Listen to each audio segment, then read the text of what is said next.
بسم الله الرحمن الرحیم. به نام خداوند بی اندازه مهربان نهایت بارحم.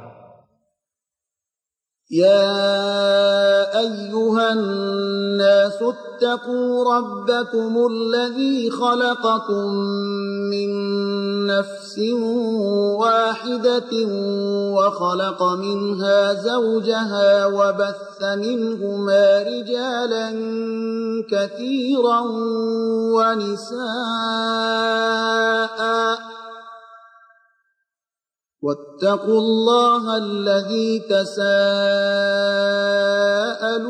به والأرحام إن الله كان عليكم رقيبا. ای مردم، از پروردگار خود بترسید، ذاتی که شما را از یک تن آفرید و همسر وی را از او آفرید و از آن مردان و زنان بسیاری را پراکنده ساخت.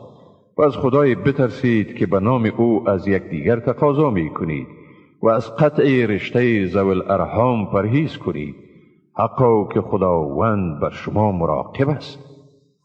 وآتوا اليتامى أموالهم ولا تتبدلوا الخبيث بالطيب ولا تأكلوا أموالهم إلى أموالكم إنه كان حوبا كبيرا. به یتیمان چون به سن رشد خود رسیدن داراییشان را بدهید و اموال بد خود را به اموال خوب یتیمان تبدیل نکنید و اموال ایشان را به وسیله مخلوط کردن با اموال خود مخورید، حقا که این گناهی بزرگ است. وَإِنْ خِفْتُمْ أَلَّا تُقْسِطُوا فِي الْيَتَامَى فَانكِحُوا مَا طَابَ لَكُم مِّنَ النِّسَاءِ مَثْنَىٰ وَثُلَاثَ وَرُبَاعَ ۖ فَإِنْ خِفْتُمْ أَلَّا تَعْدِلُوا فَوَاحِدَةً أَوْ مَا مَلَكَتْ أَيْمَانُكُمْ ذلك ادنی الا تعولوا. اگر می ترسیدید که در امر یتیمان عدالت کرده نمی توانید، از زنان مورد پسند خیش 2، 3 یا 4 زن را نکاح کنید. و اگر می ترسیدید که بین همسران خود عدالت برقرار کرده نمی توانید، پس 1 زن بگیرید یا از زنانی که مالک آنها هستید استفاده کنید. این کار شما از ظلم و ستم بهتر جلوگیری می کند. وآتوا النساء صدقاتهن نحلة فإن طبن لكم عن شيء منه نفسا فكلوه هنيئا مريئا. برای زنان مهرشان را به خوشی و رضایت بپردازید، اما اگر قسمتی از آن را به خوشی خود به شما بخشیدند، از آن به خوشی و گوارایی استفاده کنید. ولا تؤتوا السفهاء أموالكم التي جعل الله لكم قياما وارزقوهم فيها واكسوهم وقولوا لهم قولا معروفا. و اموال خود را که خداوند آن را وسیله قوام زندگی شما گردانیده است به بیخردان ندهید. از آن مال ایشان را بخورانید و بپوشانید و به ایشان سخن پسندیده بگویید. وابتلوا اليتامى حتى إذا بلغوا النكاح فإن آنستم منهم رشدا فادفعوا إليهم أموالهم ولا تأكلوها إسرافا وبدارا أن يكبروا ومن كان غنيا فليستعفف ومن كان فقيرا فليأكل بالمعروف فإذا دفعتم إليهم أموالهم فأشهدوا عليهم وكفى بالله حسیبا. و یتیمان را بیازمایید تا چون به سن نکاح رسیدند، پس در آن وقت اگر از ایشان احساس رشد کردید، مالهایشان را به دسترسشان قرار دهید و با اسراف و شتاب زدگی از ترس اینکه مبادا بزرگ شوند مالشان را خرج نکنید. کسی که توانگر است از استفاده آن خودداری کند و کسی که نادار است از آن به شیوه پسندیده بخورد و چون دارایی ایشان را به دسترسشان قرار می دهید بر ایشان گواه بگیرید و خداوند در حساب گرفتن بسنده است. للرجال نصیب مما ترك الوالدان والأقربون وللنساء نصيب مما ترك الوالدان والأقربون مما قل منه أو كثر نصيبا مفروضا. از آنچه از پدر، مادر و خویشاوندان باقی ماند سهمی است برای مردان و هم از آنچه از پدر، مادر و خویشاوندان باقی ماند سهمی است برای زنان، خواه دارایی کم باشد یا زیاد سهمی تعیین شده. وَإِذَا حَضَرَ الْقِسْمَةَ أُولُو الْقُرْبَى وَالْيَتَامَى وَالْمَسَاكِينُ فَارْزُقُوهُم مِّنْهُ وَقُولُوا لَهُمْ قَوْلًا مَّعْرُوفًا. و اگر در وقت تقسیم خویشاوندان، یتیمان و بینوایان حاضر شوند، برای ایشان از آن چیزی بدهید و به ایشان سخن پسندیده بگویید.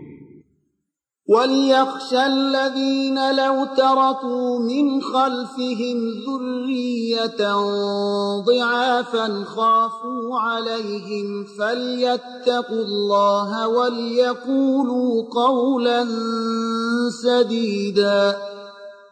آنها که اگر فرزندان ناتوانی از خود بگذارند و از آینده آن میترسند باید از ستم بر یتیمان بپرهیزند، باید از خدا بترسند و باید سخن راست بگویند. إن الذين يأكلون أموال اليتامى ظلما إنما يأكلون في بطونهم نارا وسيصلون سعيرا. آنهایی که مالهای یتیمان را به ظلم میخورند بیگمان آتش به شکم خود میخورند، یعنی داخل میکنند و به زودی به آتش سوزان داخل میشوند.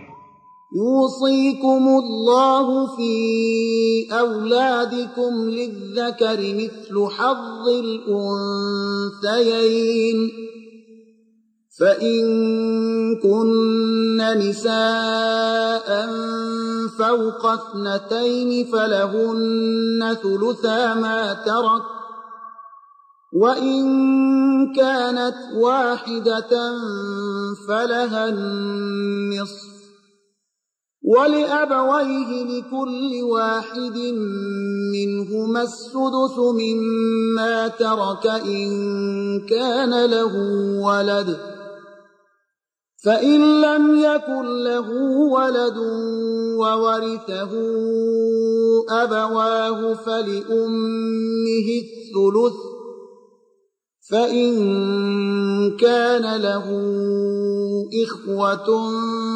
فلأمه السدس من بعد وصية يوصي بها أو دين.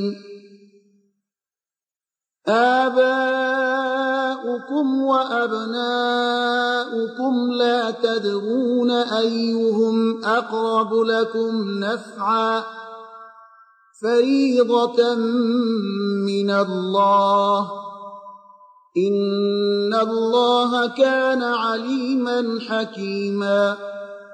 خداوند شما را در مورد اولاد شما سفارش می کند. برای مرد سهم مساوی به سهم 2 زن. اگر دختران 2 یا زیاده از 2 مانده باشند 2 ثلث متروکه از ایشان است. اگر 1 دختر باقی مانده باشد پس برای او نصف است. اگر متوفی از خود فرزندی گذاشته باشد، برای هر یک از پدر و مادر او 1/6 میراث میرسد. و اگر فرزندی نگذاشته باشد و پدر و مادر یگانه بازماندگان او باشند، مادر 1 ثلث را میگیرد. اگر متوفی از خود برادران یا خواهران به جا گذارد، مادر 1/6 را میگیرد. توزیع مال میراث در همه موارد بعد از ادای آنچه را متوفی وصیت کرده و بعد از ادای دین صورت میگیرد. شما نمیدانید که پدران شما در نفع رسانیدن به شما نزدیکتر هستند یا فرزندان شما؟ سهم تعیین شده است از جانب خدا، که خداوند دانا و با حکمت است. ولكم نصف ما ترك أزواجكم إن لم يكن لهن ولد فإن كان لهن ولد فلكم الربع مما تركن من بعد وصية يوصين بها أو دين ولهن الربع مما تركتم إن لم يكن لكم ولد فإن كان لكم ولد فلهن الثمن مما تركتم من بعد وصية توصون بها أو دين وإن كان رجل يورث كلالة أو امرأة وله أخ أو أخت فلكل واحد منهما السدس فإن كانوا أكثر من ذلك فهم شركاء في الثلث من بعد وصية يوصى بها أو دين غير مضار وصية من الله والله علیم حلیم. از آنچه زنان شما از خود به جا می‌گذارند، هرگاه از ایشان اولادی نمانده باشد، نصف آن به حیث میراث به شما میرسد. اما اگر از خود فرزندی به جا گذارند، 4/1 میراثشان از آن شماست.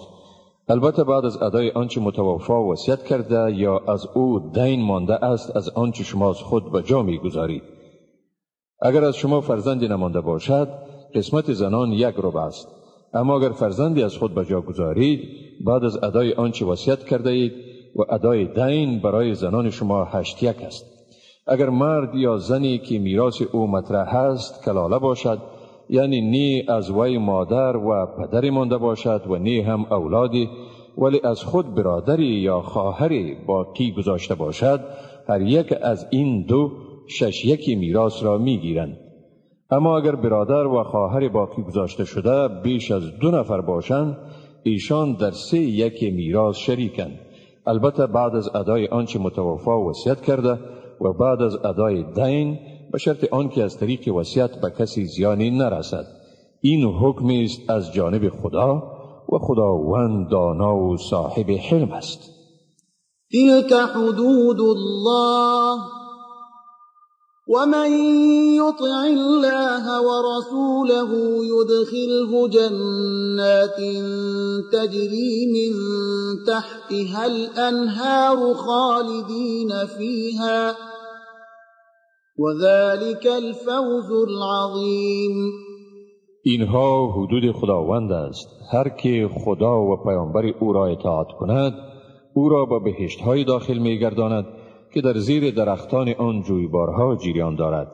در آنجا جاودانه به سر میبرند و این است رستگاری بزرگ.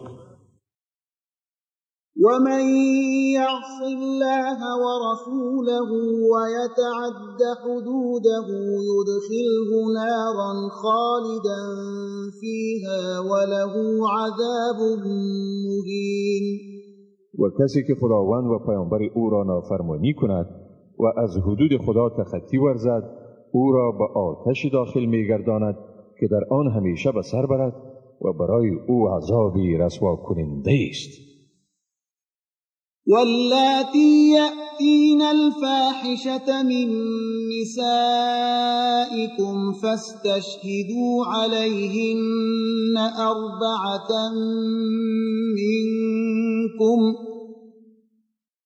فإن شهدوا فأمسكوهن في البيوت حتى يتوفاهن الموت أو يجعل الله لهن سبيلا.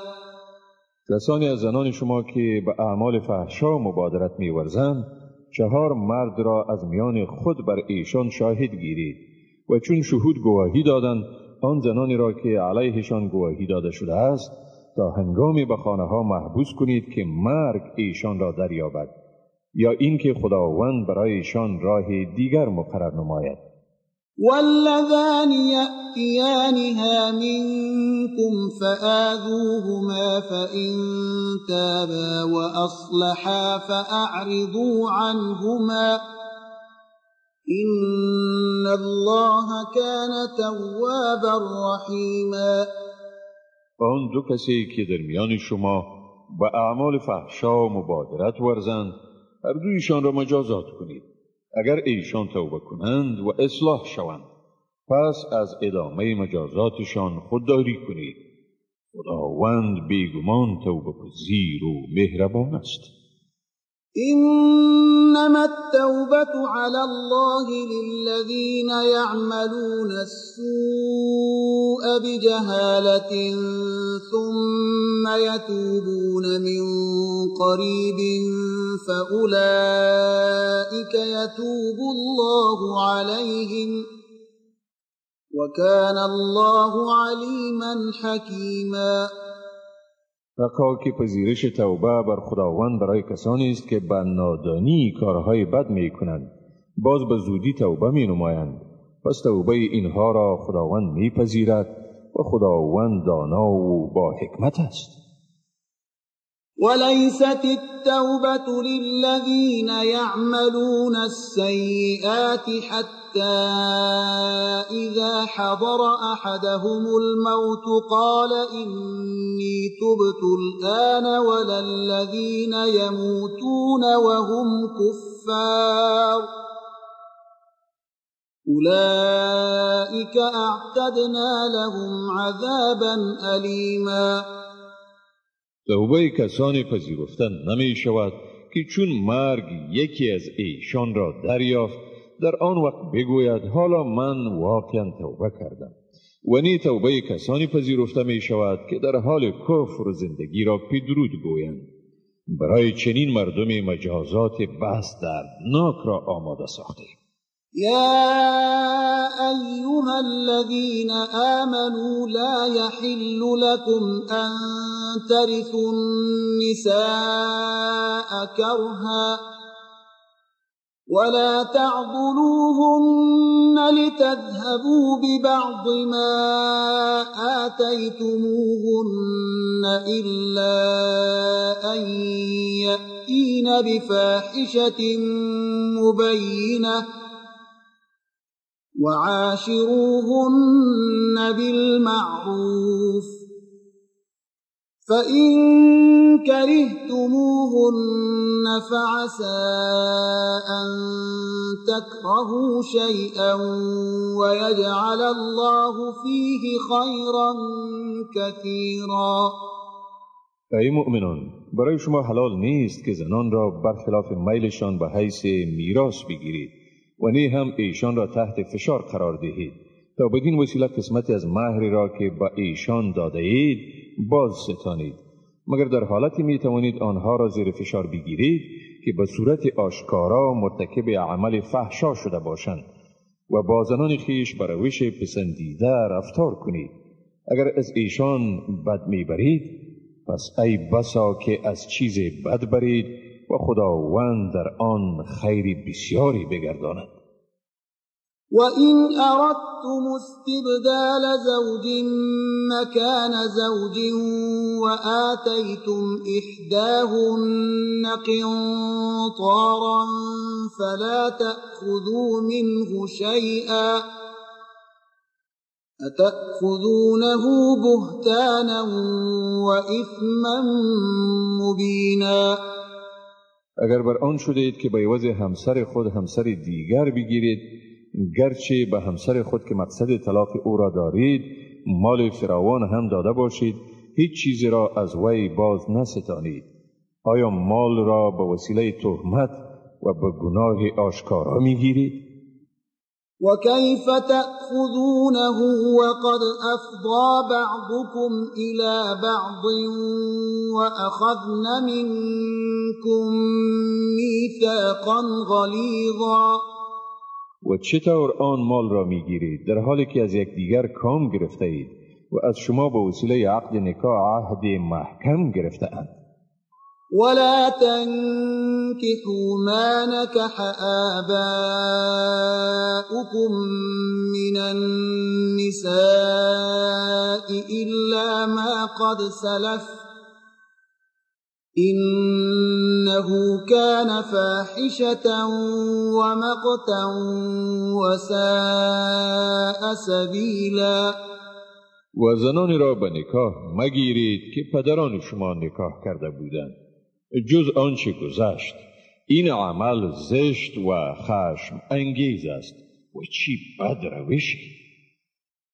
حرمت عليكم أمهاتكم وبناتكم وأخواتكم وعماتكم وخالاتكم وبنات الأخ وبنات الأخت وأمهاتكم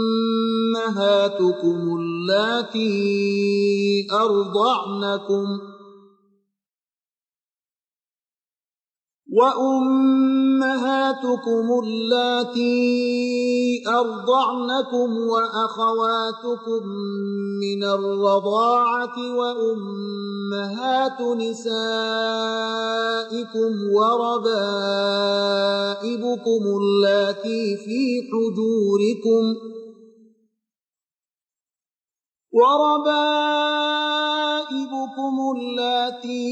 حجوركم من نسائكم اللاتي دخلتم بهن فإن لم تكونوا دخلتم بهن فلا جناح عليكم وحلائل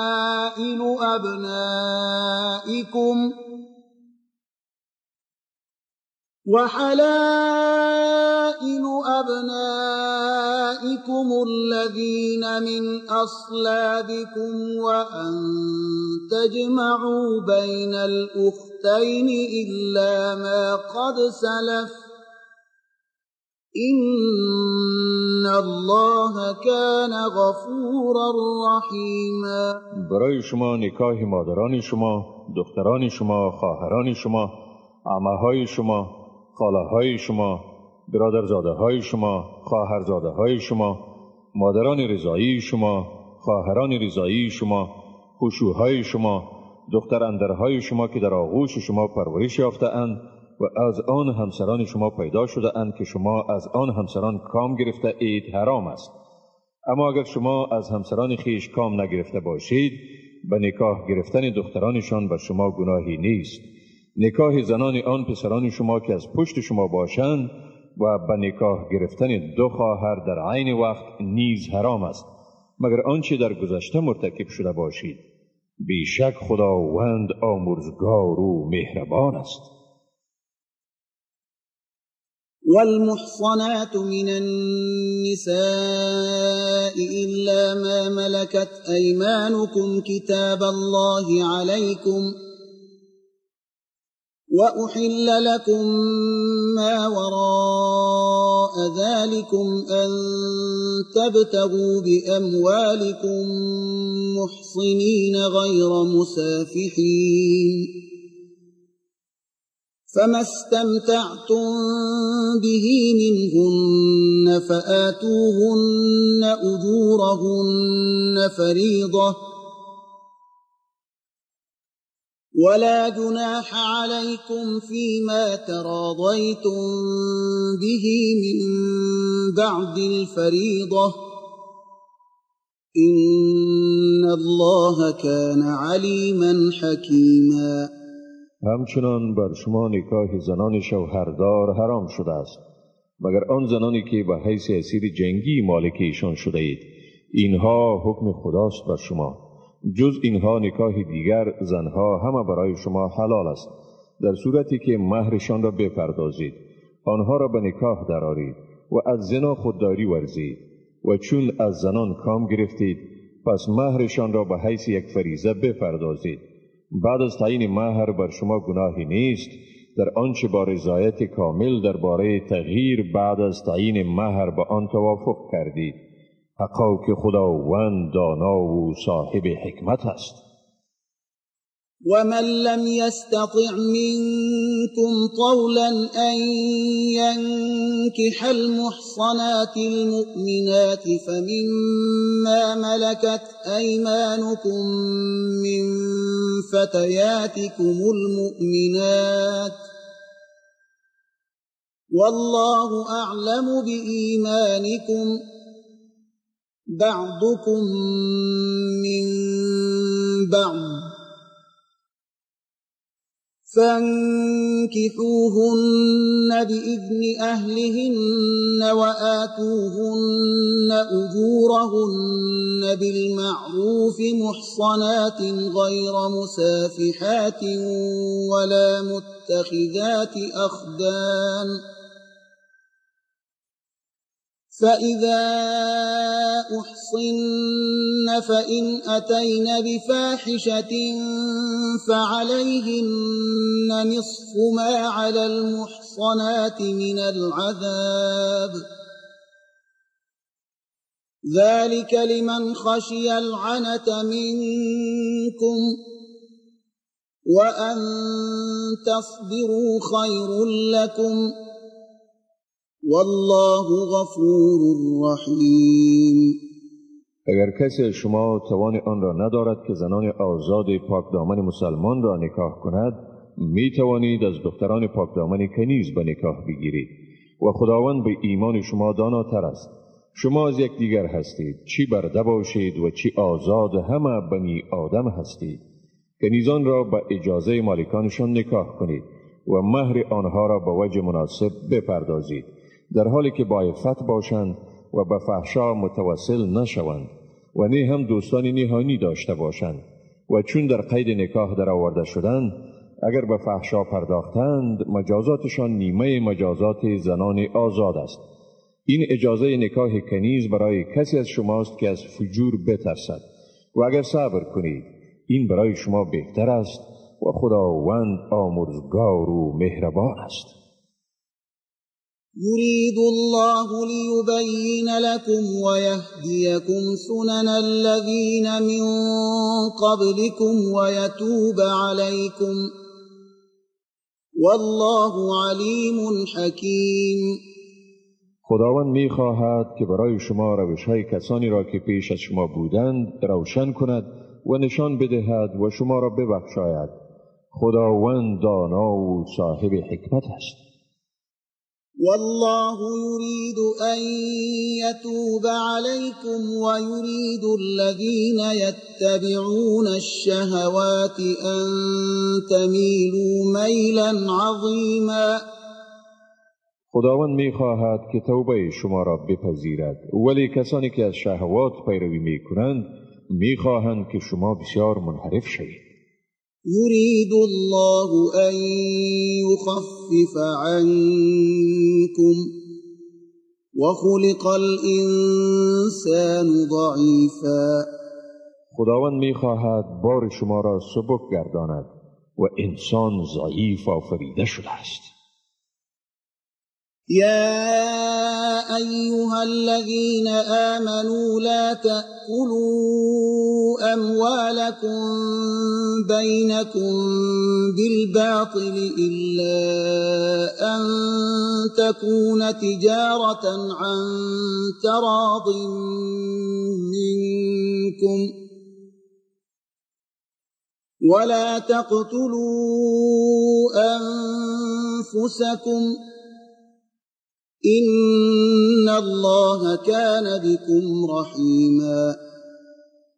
ای مؤمنان، دارایی خود را در میان خویش به ناحق مخورید، بلکه باید به اساس تجارتی باشد که با رضایت شما صورت گیرد و خویشتن را مکشید، حقا که خداوند با شما مهربان است.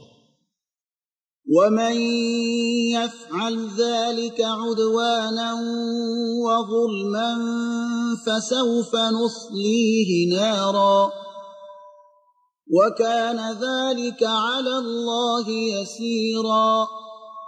اگر کسی این کار را به ناحق و از روی ستم بکند، به زودی ما او را به آتش می‌افکنیم و این کار برای خداوند آسان است. إن تجتنبوا كبائر ما تنهون عنه نكفر عنكم سيئاتكم وندخلكم مدخلا كريما. اگر شما از گناهان کبیره‌ای که از ارتکاب آنها نهی شده اید اجتناب ورزید، گناهان شما را از شما می‌زداییم و شما را به مقام گرامی داخل می‌کنیم. ولا تتمنوا ما فضل الله به بعضكم على بعض للرجال نصيب مما اكتسبوا وللنساء نصيب مما اكتسبن واسألوا الله من فضله إن الله كان بكل شيء عليما. برتری های را که خداوند به بعض شما نسبت به بعض دیگر ارزانی کرده آرزو مبرید.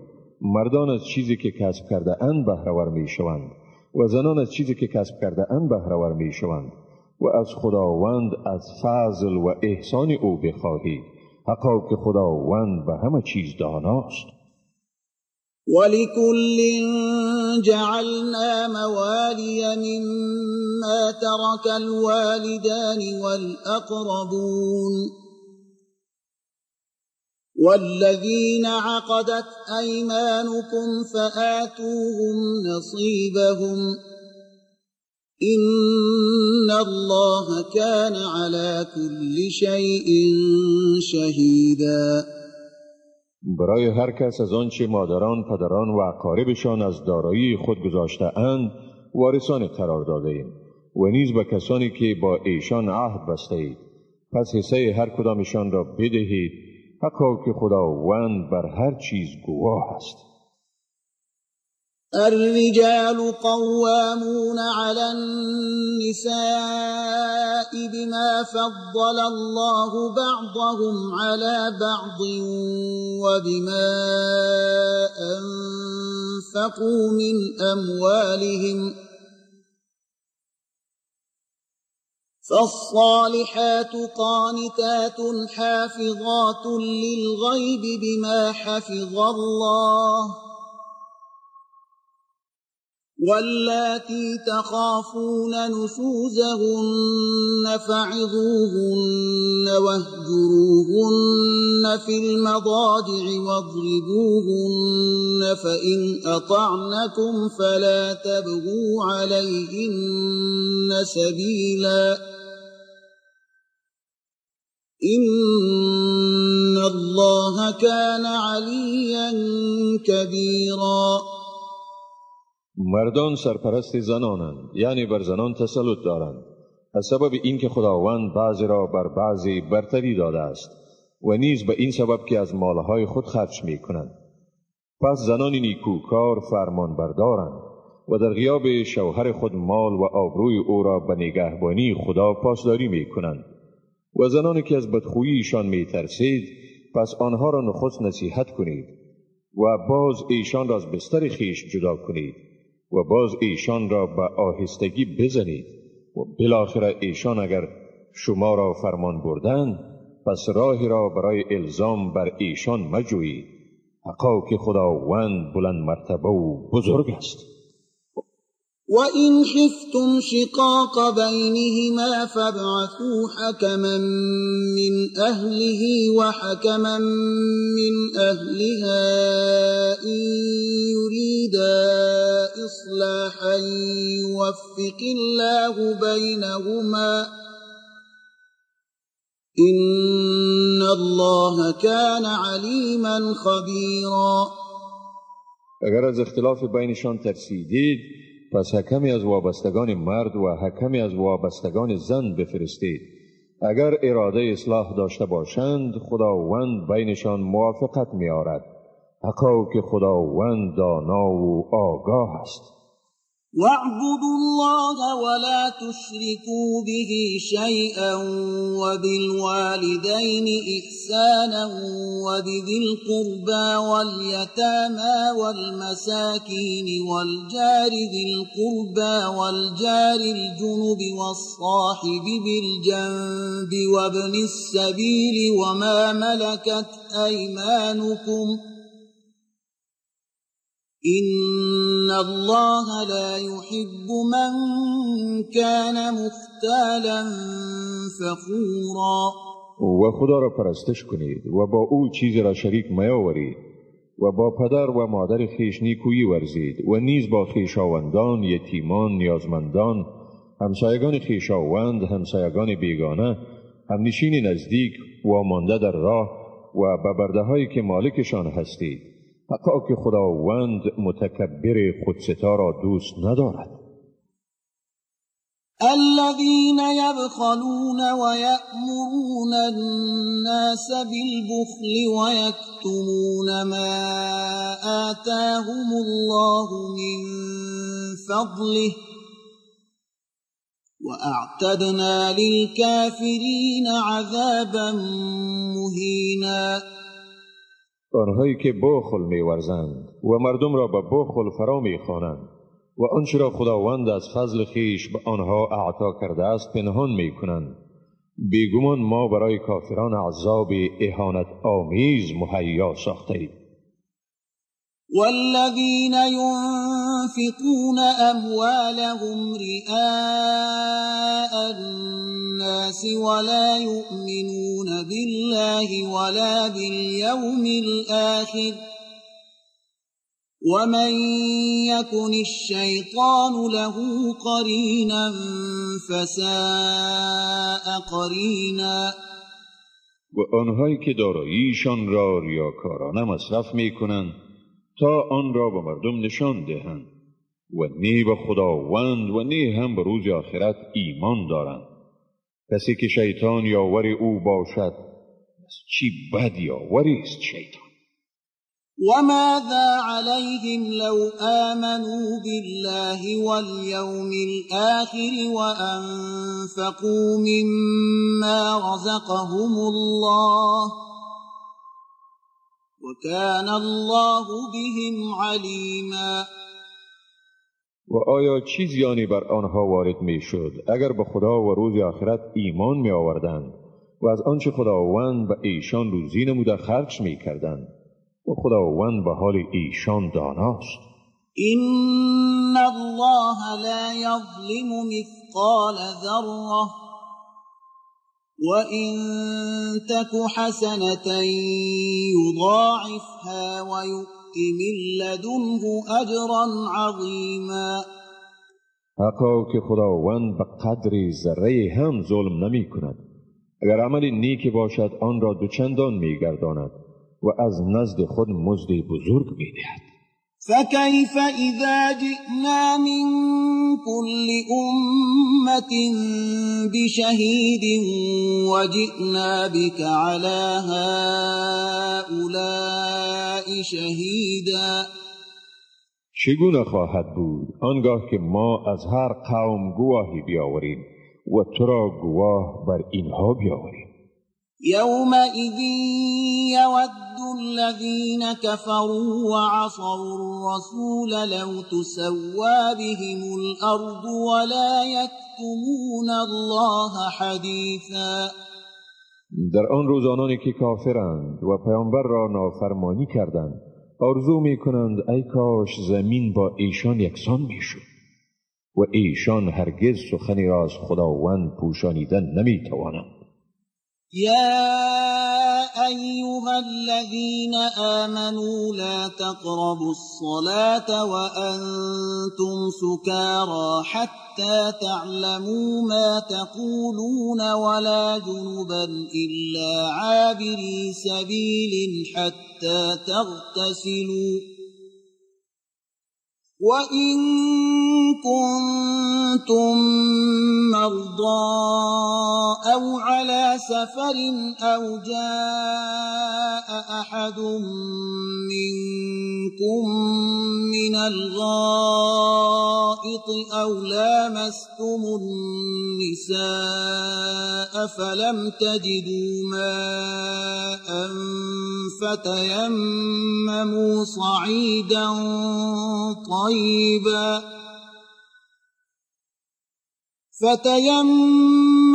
صعيدا طيبا فامسحوا بوجوهكم وأيديكم إن الله كان عفوا غفورا. ای مؤمنان، در حالی که نشه هستید به نماز نزدیک مشوید تا هر آنچه را میگویید بدانید و نی هم در حال جنابت به نماز نزدیک شوید مگر آنکه عبور کننده از راه یعنی مسافر باشید تا اینکه غسل نمایید.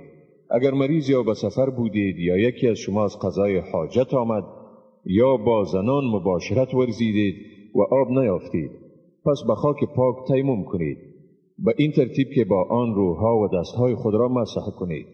خداوند بیگمان بخشایشگر و آمرزگار است.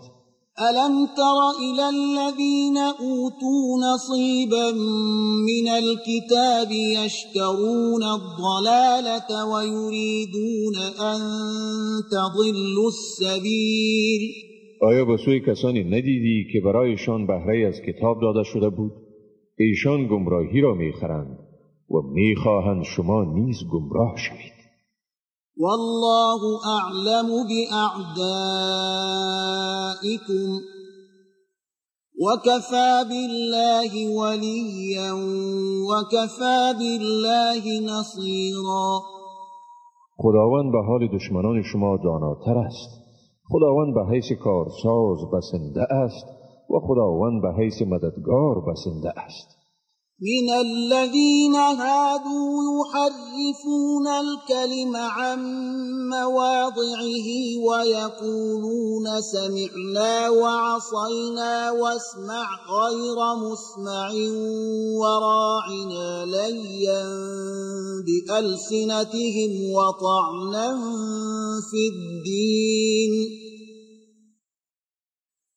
ولو أنهم قالوا سمعنا وأطعنا واسمع وانظرنا لكان خيرا لهم وأقوم ولكن لعنهم الله بكفرهم فلا يؤمنون إلا قليلا. از یهودیان کسانی هستند که کلمات را از جاهای درست آنها تحریف کرده میگویند میشنویم و نافرمانی میکنیم و بشنو که هرگز شنوانده نشوی و با پیچانیدن زبانهای خویش طعنه زنان به دین میگویند راینا. اما اگر ایشان میگفتند میشنویم و فرمان میبریم و بشنو و به سوی ما نظر کن، این کار برایشان بهتر و مناسبتر میبود. مگر خداوند به ایشان به سبب کفرشان لعنت کرد پس ایمان نمی آورند مگر تعداد کمی ایشان. يا أيها الذين أوتوا الكتاب آمنوا بما نزلنا مصدقا لما معكم من قبل أن نطمس وجوها فنردها على أدبارها أو نلعنهم كما لعنا أصحاب السبت وكان أمر الله مفعولا. ای کسانی که به شما کتاب داده شده است با آنچه ما نازل کردیم و تصدیق کننده کتابی است که با شما است ایمان آرید پیش از این که صورت بعضی از شما را محو کنیم و آنها را بر پشت سر بگردانیم یا آنها را لعنت کنیم، چنانچه اهل سبت نقض کنندگان مقررات شنبه را لعنت کردیم. فرمان خدا حتما عملی شدنی است. إن الله لا يغفر أن يشرك به ويغفر ما دون ذلك لمن يشاء ومن يشرك بالله فقد افترى إثما عظيما. خداوند هرگز این را نمی آمرزد که به او شریک آورده شود و جز این هر گناهی را برای هر کسی که بخواهد می آمرزد و کسی که به خدا شریک آورد بیگمان به این افترا گناهی بزرگی را مرتکب شده است. ألم تر إلى الذين يزكون أنفسهم بل الله يزكي من يشاء ولا يظلمون فتيلا. آیا به سوی کسانی ندیدی که نفسهای خیش را تزکیه می کنند؟ بلکه خداوند هر کی را بخواهد پاک می گرداند و به ایشان کمترین ستمی نمی شود. انظر كيف يفترون على الله الكذب وكفى به إثما مبينا. ببین چطور ایشان بر خداوند این دروغ را افترا می کنند و این امر به حیث گناه آشکار بسنده است. ألم تر إلى الذين أوتوا نصيبا من الكتاب يؤمنون بالجبت والطاغوت ويقولون للذين كفروا هؤلاء أهدى من الذين آمنوا سبيلا. آیا به سوی کسانی ندیدی که به ایشان بهره از کتاب داده شد به جبت و طاغوت میگیروند، یعنی به بتها و شیطان تعظیم میکنند و به کافران میگویند که ایشان نسبت به مسلمانان رهیابترند. اولئک الذین لعنهم الله ومن یلعن الله فلن تجد له نصیرا. آنها کسانی اند که خداوند ایشان را لعنت کرده است و کسی را که خداوند لعنت کند هرگز برای او مددگاری نمی‌یابی. ام لهم نصیب من الملک فاذا لا یؤتون الناس نقیرا. آیا ایشان را در پادشاهی و یا قدرت سهمی است؟ پس در این صورت کمترین چیزی به مردم نمی‌دهند. ام يحسدون الناس على ما آتاهم الله من فضله فقد آتينا آل إبراهيم الكتاب والحكمة وآتيناهم ملكا عظيما. یا به مردم به سبب آنچه خداوند به ایشان از فضل خود داده حسد می‌ورزند، در حالی که ما به آل ابراهیم کتاب و حکمت را داده و به ایشان سلطنت عظیم ارزانی داشتیم. فمنهم من آمن به ومنهم من صد عنه وكفى بجهنم سعیرا. پس بعضی از ایشان به آن ایمان آوردند و بعضی از ایشان از وی روی برگردانیدند و دوزخ به حیث آتش فروزان بسنده است. إن الذين كفروا بآياتنا سوف نصليهم نارا كلما نضجت جلودهم بدلناهم جلودا غيرها ليذوقوا العذاب إن الله كان عزيزا حكيما. آنانی را که آیات ما را تکذیب کردند به زودی در آتش می‌افکنیم. هر باری که پوست بدنشان بسوزد آن را به پوست دیگری تبدیل می‌کنیم تا عذاب را بچشند. حقا که خداوند صاحب قدرت منی و با حکمت است. والذين آمنوا وعملوا الصالحات سندخلهم جنات تجري من تحتها الأنهار خالدين فيها أبدا لهم فيها أزواج مطهرة وندخلهم ظلا ظلیلا.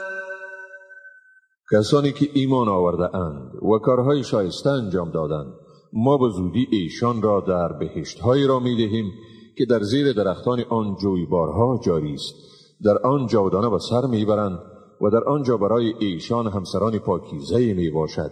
ایشان را در سایه پاینده جا می‌دهیم.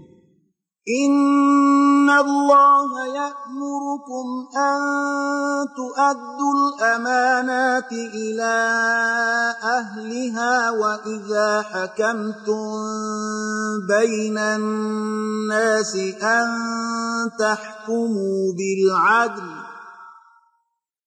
إن الله نعم ما يعظكم به إن الله كان سمیعا بصیرا. خداوند به شما امر می کند که امانتها را به اهل آنها بسپارید و چون بین مردم حکمیت می کنید قضاوت عادلانه بنمایید. حقا که خداوند به شما پند و اندرسهای خوبی می دهد، بیشک خداوند شنوا و بیناست. يا أيها الذين آمنوا أطيعوا الله وأطيعوا الرسول وأولي الأمر منكم فإن تنازعتم في شيء فردوه إلى الله والرسول إن كنتم تؤمنون بالله واليوم الآخر ذلك خير وأحسن تأويلا. ای مؤمنان، خدا را فرمان برید و پیامبر را فرمان برید و کسانی از خود را فرمان برید که اولوالامر شمایند. هرگاه بر چیزی در میان خود اختلاف ورزیدید آن را به خداوند و پیامبر او ارجاع کنید. اگر به خداوند و به روز آخرت ایمان دارید این کار بهتر و نیک فرجامتر است. ألم تر إلى الذين يزعمون أنهم آمنوا بما أنزل إليك وما أنزل من قبلك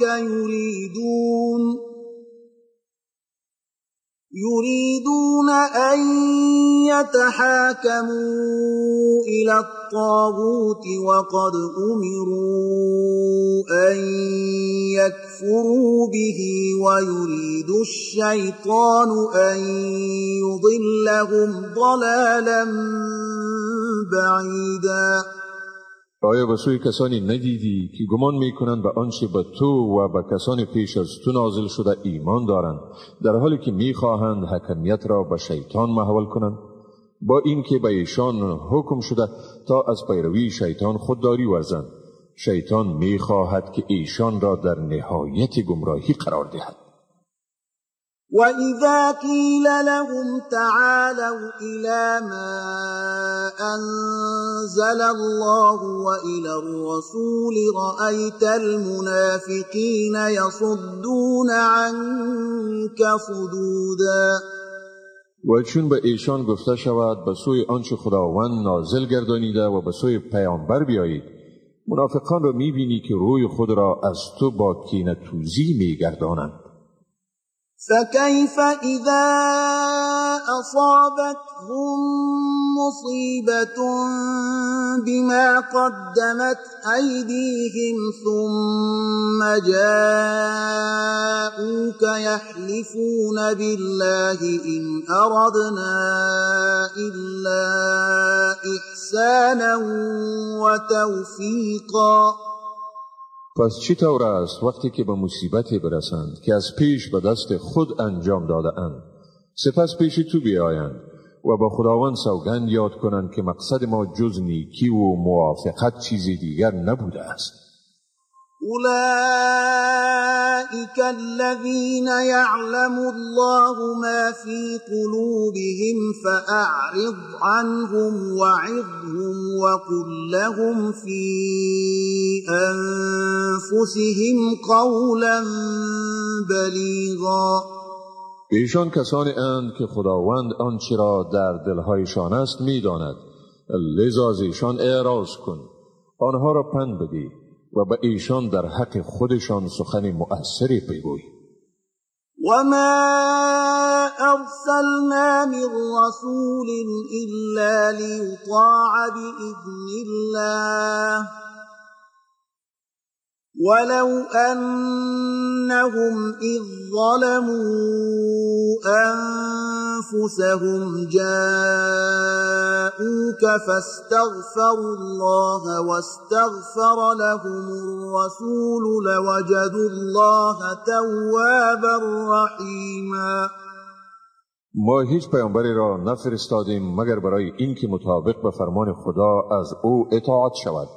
اگر آنها هنگامی که به خود ستم کرده بودند به نزد تو می آمدند و آمرزش خدا را طلب می کردند و پیامبر برایشان آمرزش می طلبید، واقعا خدا را توبه پذیر و مهربان می یافتند. فلا وربك لا يؤمنون حتى يحكموك فيما شجر بينهم ثم لا يجدوا في أنفسهم حرجا مما قضيت ويسلموا تسليما. اما خیر، به پروردگار تو سوگند که ایشان ایمان نمی آورند، یعنی مؤمن راستین شمردن نمی شوند، تا تو را در تمام منازعات خود حکم بسازند و سپس در برابر فیصله های تو هیچ احساس دلتنگی نکنند و به این فیصله ها با کمال انقیاد تسلیم شوند. ولو أنا كتبنا عليهم أن اقتلوا أنفسكم أو اخرجوا من دياركم ما فعلوه إلا قليل منهم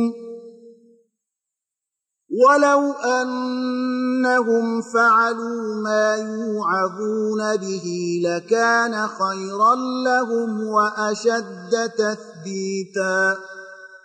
اگر ما به ایشان به مانند امتهای پیش امر می کردیم که خود را بکشید یا از وطن خود بیرون شوید، این کار را نمی کردند مگر عده محدودی از ایشان.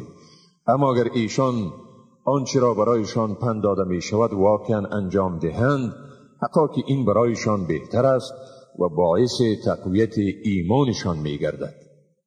وَإِذًا لَآتَيْنَاهُمْ مِنْ لَدُنَّا أَجْرًا عَظِيمًا. و در آن صورت البته برایشان از نزد خود مزد بزرگ می دادیم. وَلَهَدَيْنَاهُمْ صِرَاطًا مُسْتَقِيمًا. و بیشک به آنها راه راست را نشان می دادیم.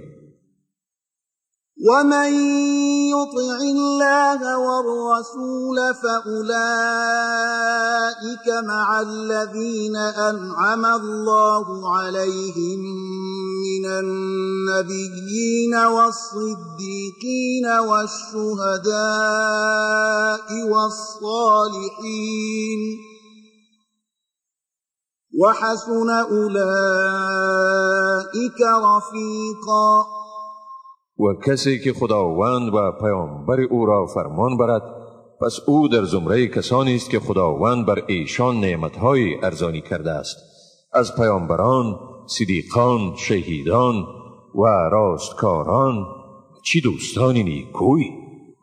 ذلك الفضل من الله وكفى بالله علیما. این است فضلی از جانب خداوند و خداوند به حیث دانا بسنده است.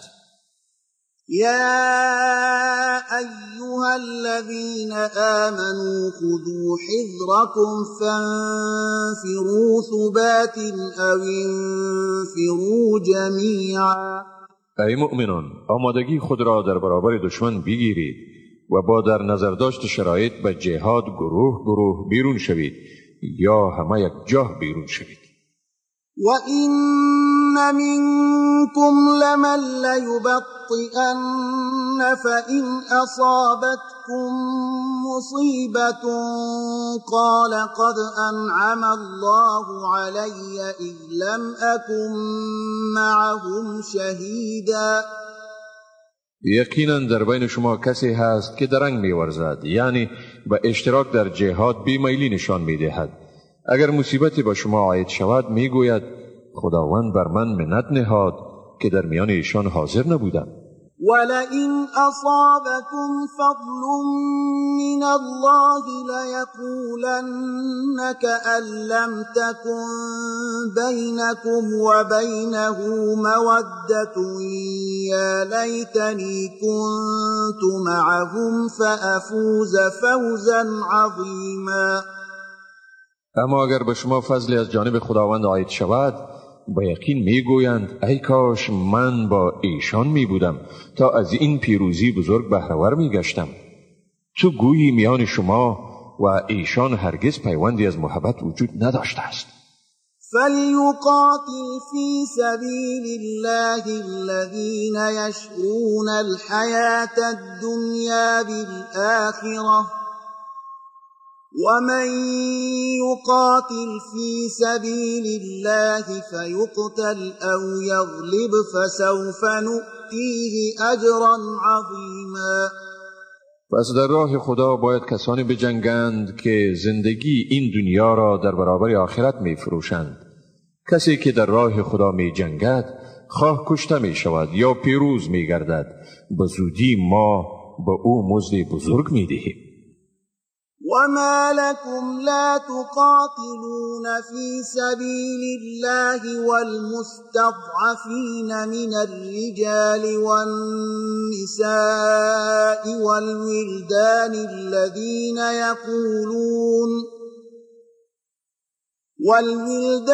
الَّذِينَ يَقُولُونَ رَبَّنَا أَخْرِجْنَا مِنْ هَذِهِ الْقَرْيَةِ الظَّالِمِ أَهْلُهَا وَاجْعَل لَّنَا مِن لَّدُنكَ وَلِيًّا وَاجْعَل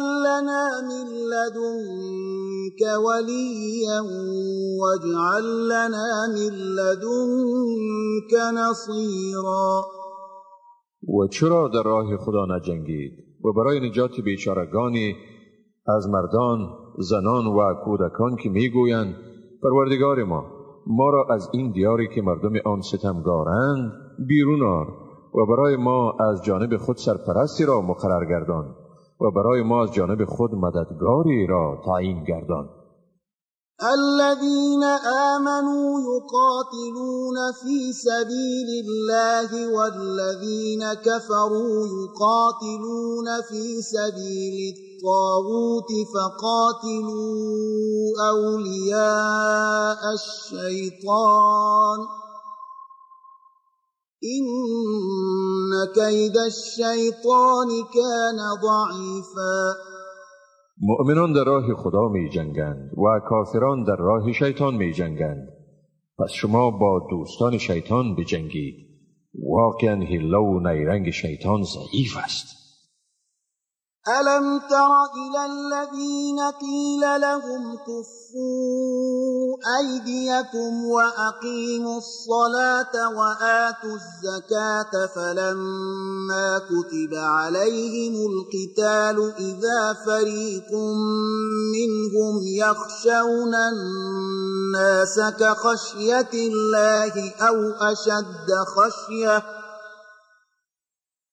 وقالوا ربنا لم كتبت علينا القتال لولا أخرتنا إلى أجل قريب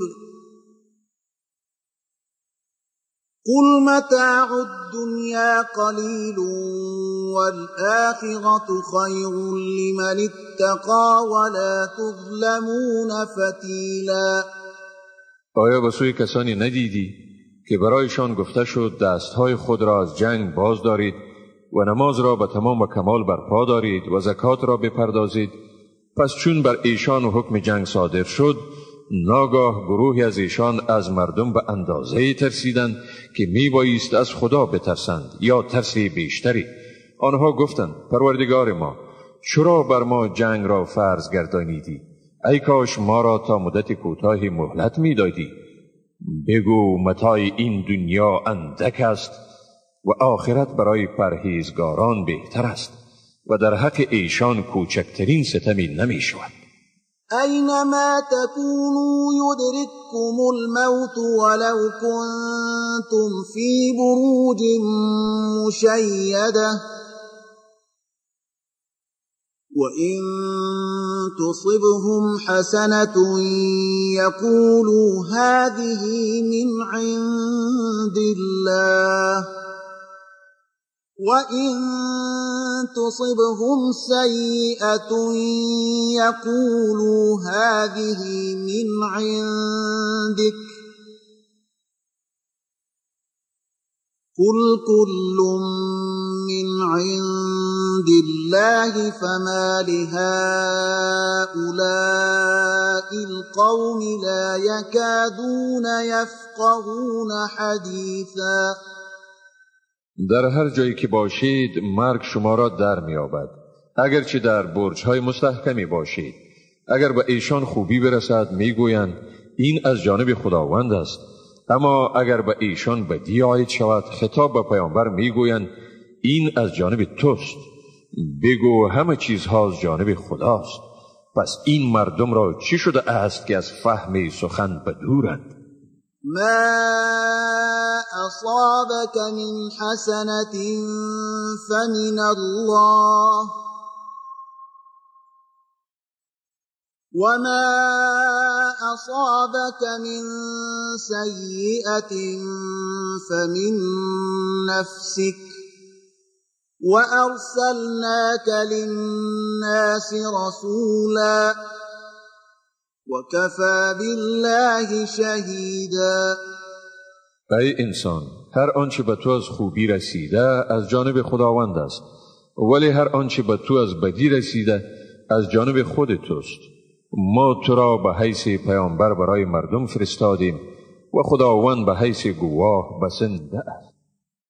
من یطع الرسول فقد اطاع الله ومن تولى فما ارسلناك عليهم حفيظا. هر که پیامبر را فرمان میبرد پس حقا که خداوند را فرمان برده است، و کسی که اعراض می کند پس ما تو را به حیث نگهبان بر ایشان نفرستادیم. وَيَقُولُونَ طَاعَةٌ فَإِذَا بَرَزُوا مِنْ عِنْدِكَ بَيَّتَ طَائِفَةٌ مِّنْهُمْ غَيْرَ الَّذِي تَقُولُ وَاللَّهُ يَكْتُبُ مَا يُبَيِّتُونَ فَأَعْرِضْ عَنْهُمْ وَتَوَكَّلْ عَلَى اللَّهِ وَكَفَى بِاللَّهِ وَكِيلًا. ایشان به زبان خود میگویند ما فرمان برداریم، اما وقتی که از نزد تو بیرون میروند گروهی از ایشان شب را به حرفای غیر آنچه تو میگویی میگذرانند.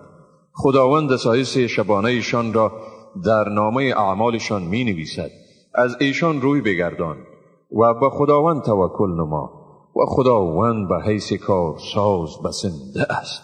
افلا يتدبرون القرآن ولو كان من عند غير الله لوجدوا فيه اختلافا كثيرا.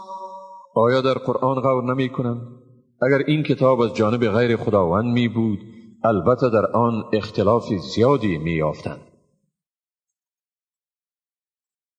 وإذا جاءهم أمر من الأمن أو الخوف أذاعوا به ولو ردوه إلى الرسول وإلى أولي الأمر منهم لعلمه الذين يستنبطونه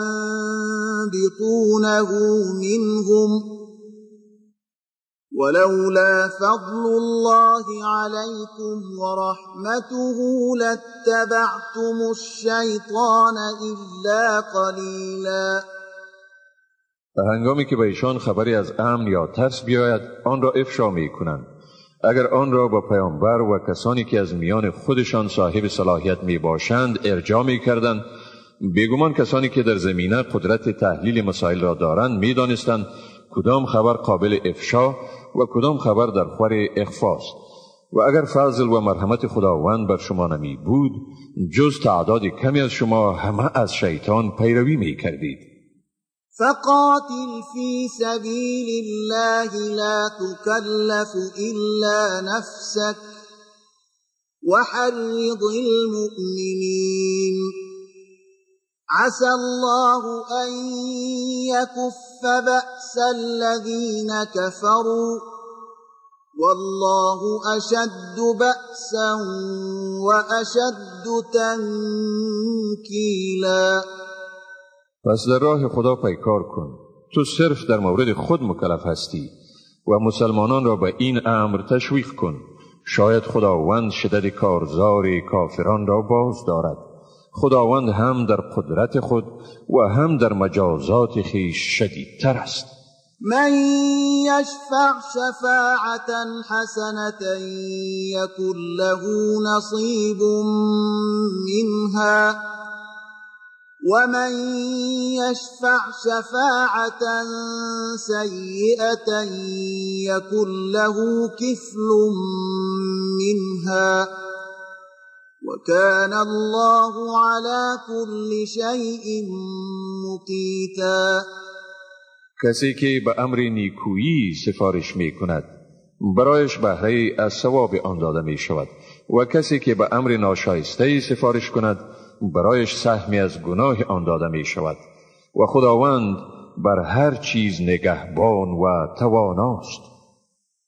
وَإِذَا حُيِّيتُم بِتَحِيَّةٍ فَحَيُّوا بِأَحْسَنَ مِنْهَا أَوْ رُدُّوهَا إِنَّ اللَّهَ كَانَ عَلَى كُلِّ شَيْءٍ حَسِيبًا. چون سلام گفته شوید به سلامی پس نیکوتر از آن سلام گویید یا به مثل آن، حقا که خداوند همه چیزها را محاسبه می کند. الله لا اله الا هو ليجمعنكم الى يوم القيامة لا ريب فيه ومن اصدق من الله حدیثا. خداوند معبودی جز او نیست. یقینا همه شما را در روز قیامت که در آن شکی نیست جمع می کند. و کیست راستگو تر از خداوند در سخن؟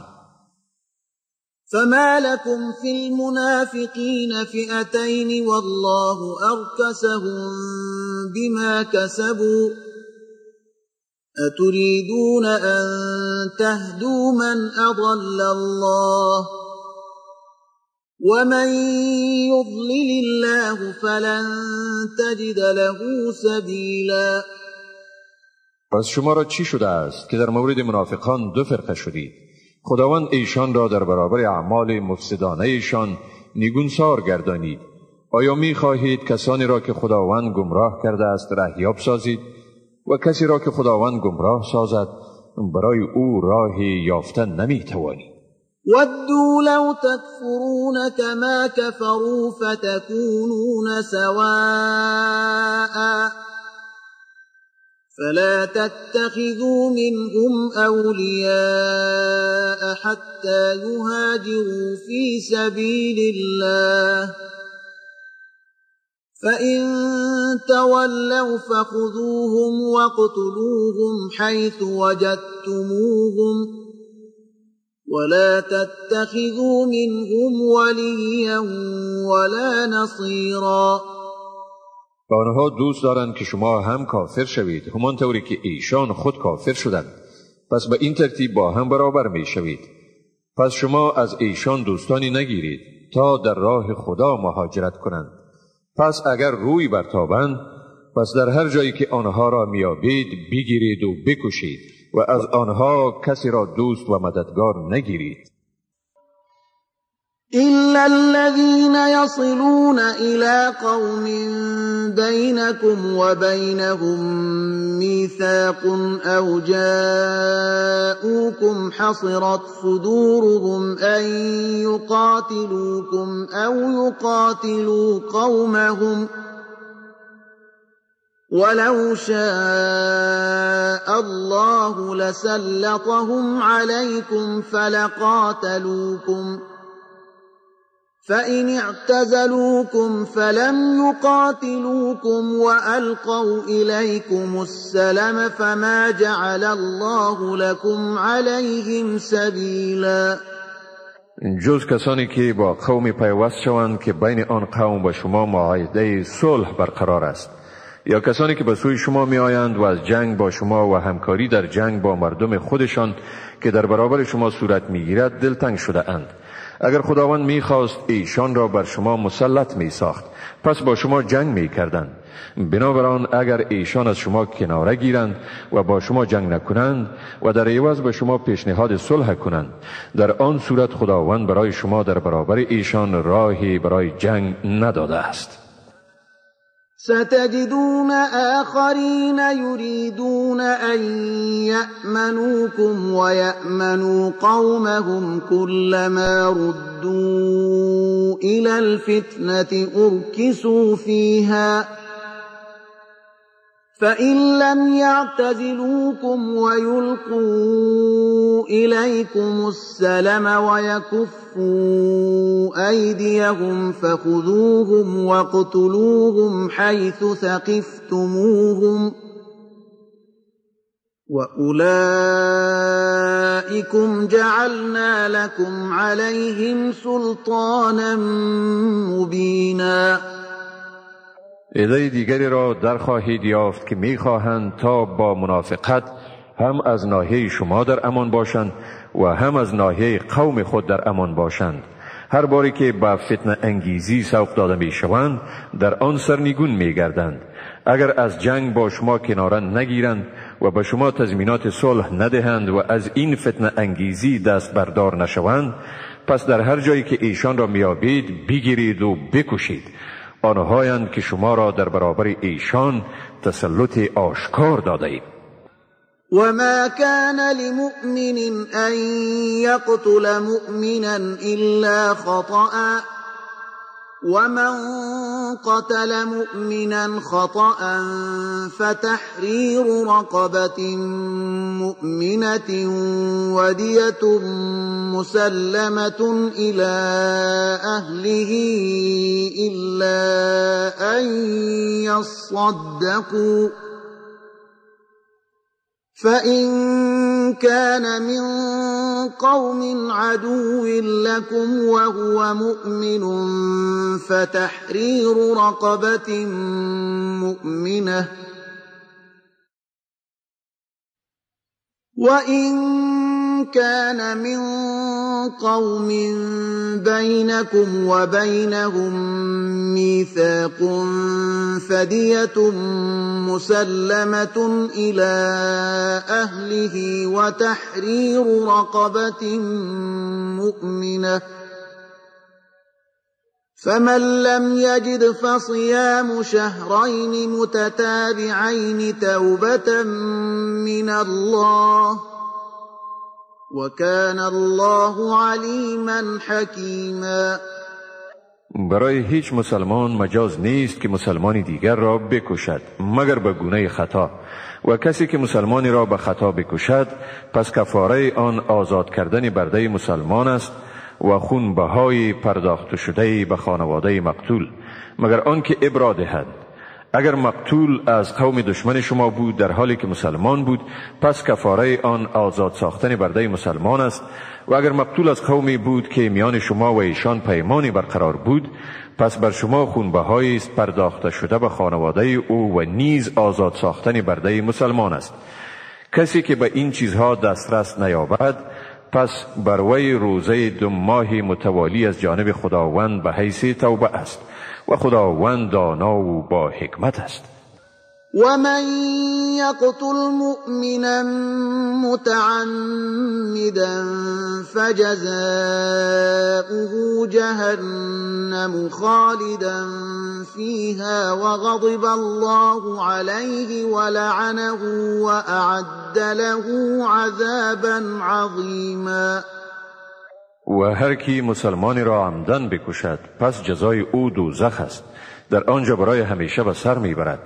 خداوند بر او خشمگین شده است، او را لعنت کرده است و برای او عذابی بزرگی آماده ساخته است. يا أيها الذين آمنوا إذا ضربتم في سبيل الله فتبينوا ولا تقولوا لمن ألقى إليكم السلام لست مؤمنا تبتغون عرض الحياة الدنيا فعند الله مغانم كثيرة كذلك كنتم من قبل فمن الله عليكم فتبينوا إن الله كان بما تعملون خبيرا. ای مؤمنان، وقتی در راه خدا قدم زدید، یعنی سفر کردید، پس دقت کنید و به کسی که به شما برای نشان دادن مسلمانی خود سلام می‌دهد مگویید مسلمان نیستی، در حالی که مال و متاع فانی دنیوی را می جویید. پس در نزد خداوند غنیمت‌های فراوانی وجود دارد. خود شما نیز پیش از این چنین بودید، پس خداوند بر شما منت گذاشت. اکنون دقت کنید، حقا که خداوند به آنچه می کنید آگاست. لا يستوي القاعدون من المؤمنين غير أولي الضرر والمجاهدون في سبيل الله بأموالهم وأنفسهم فضل الله المجاهدين بأموالهم وأنفسهم على القاعدين درجة وكلا وعد الله الحسنى وفضل الله المجاهدين على القاعدين أجرا عظيما. آن مسلمانانی که می نشینند، یعنی از جهاد خود را کناره می کنند، در حالی که معذرت هم ندارند، با کسانی که به مال و جان خود در راه خدا جهاد می کنند مساوی نیستند. خداوند برای کسانی که به مال و جان خود جهاد می کنند نسبت به کسانی که نشسته اند، یعنی از جهاد خود را کناره کرده اند، درجه برتری داده است. خداوند برای همه ایشان وعده پاداش نیک کرده است، ولی مجاهدان را نسبت به کسانی که نشسته اند، یعنی از جهاد خود را کناره کرده اند، با مزد بزرگ برتری داده است. درجات منه ومغفرة ورحمة وكان الله غفورا رحيما. درجاتی که از جانب او اعطا شده و آمرزش و مرحمتی، و خداوند آمرزگاری مهربان است. إن الذين توفاهم الملائكة ظالمي أنفسهم قالوا فيم كنتم قالوا كنا مستضعفين في الأرض قالوا ألم تكن أرض الله واسعة فتهاجروا فيها فأولئك مأواهم جهنم وساءت مصيرا. آنهایی که بر خود ستم کرده اند چون فرشتگان ارواح ایشان را قبض می کنند و ایشان می گویند شما در چه حالی بودید؟ آنها جواب می دهند ما در روی زمین ناتوان و مظلوم بودیم. فرشتگان می گویند آیا زمین خداوند فراخ نبود تا شما در آن هجرت می کردید؟ پس آنها جایشان دوزخ است و چی بد پناهگاهی. إلا المستضعفين من الرجال والنساء والولدان لا يستطيعون حيلة ولا يهتدون سبيلا. مگر ناتوانان از مردان، زنان و کودکان که نی وسیله دارند و نی هم راهی را میابند. فأولئك عسى الله أن يعفو عنهم وكان الله عفوا غفورا. پس چنین مردم امید است که خداوند از ایشان عفو کند و خداوند عفو کننده و آمرزگار است. ومن يهاجر في سبيل الله يجد في الأرض مراغما كثيرا وسعة ومن يخرج من بيته مهاجرا إلى الله ورسوله ثم يدركه الموت فقد وقع أجره على الله وَكَانَ اللَّهُ غَفُورًا رَحِيمًا. و کسی که در راه خدا هجرت می کند در زمین جاهای بسیار و گشایش می یابد. اگر کسی از خانه خود به حیث مهاجر در راه خدا و پیامبر او بیرون می شود و سپس مرگ دامنگیرش می شود، حقا که مزد او بر خداست و خداوند آمرزگار و مهربان است. وَإِذَا ضَرَبْتُمْ فِي الْأَرْضِ فَلَيْسَ عَلَيْكُمْ جُنَاحٌ أَن تَقْصُرُوا مِنَ الصَّلَاةِ إِنْ خِفْتُمْ أَن يَفْتِنَكُمُ الَّذِينَ كَفَرُوا إِنَّ الْكَافِرِينَ كَانُوا لَكُمْ عَدُوًّا مُبِينًا. هنگامی که در زمین قدم میزنید یعنی سفر میکنید بر شما گناهی نیست اگر قسمتی از نماز را کوتاه کنید، در صورتی که از این ترس داشتید که کافران شما را به فتنه میاندازند. بیگمان کافران برای شما دشمن آشکارند. وَإِذَا كُنْتَ فِيهِمْ فَأَقَمْتَ لَهُمُ الصَّلَاةَ فَلْتَقُمْ طَائِفَةٌ مِّنْهُمْ مَعَكَ وَلْيَأْخُذُوا أَسْلِحَتَهُمْ فَإِذَا سَجَدُوا فَلْيَكُونُوا من وَرَائِكُمْ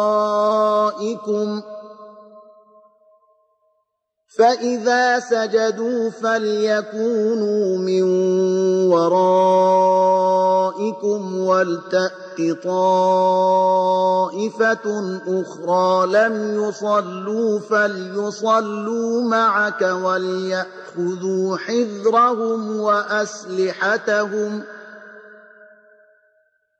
وَدَّ الَّذِينَ كَفَرُوا لَوْ تَغْفُلُونَ عَنْ أَسْلِحَتِكُمْ وَأَمْتِعَتِكُمْ فَيَمِيلُونَ عَلَيْكُمْ مَيْلَةً وَاحِدَةً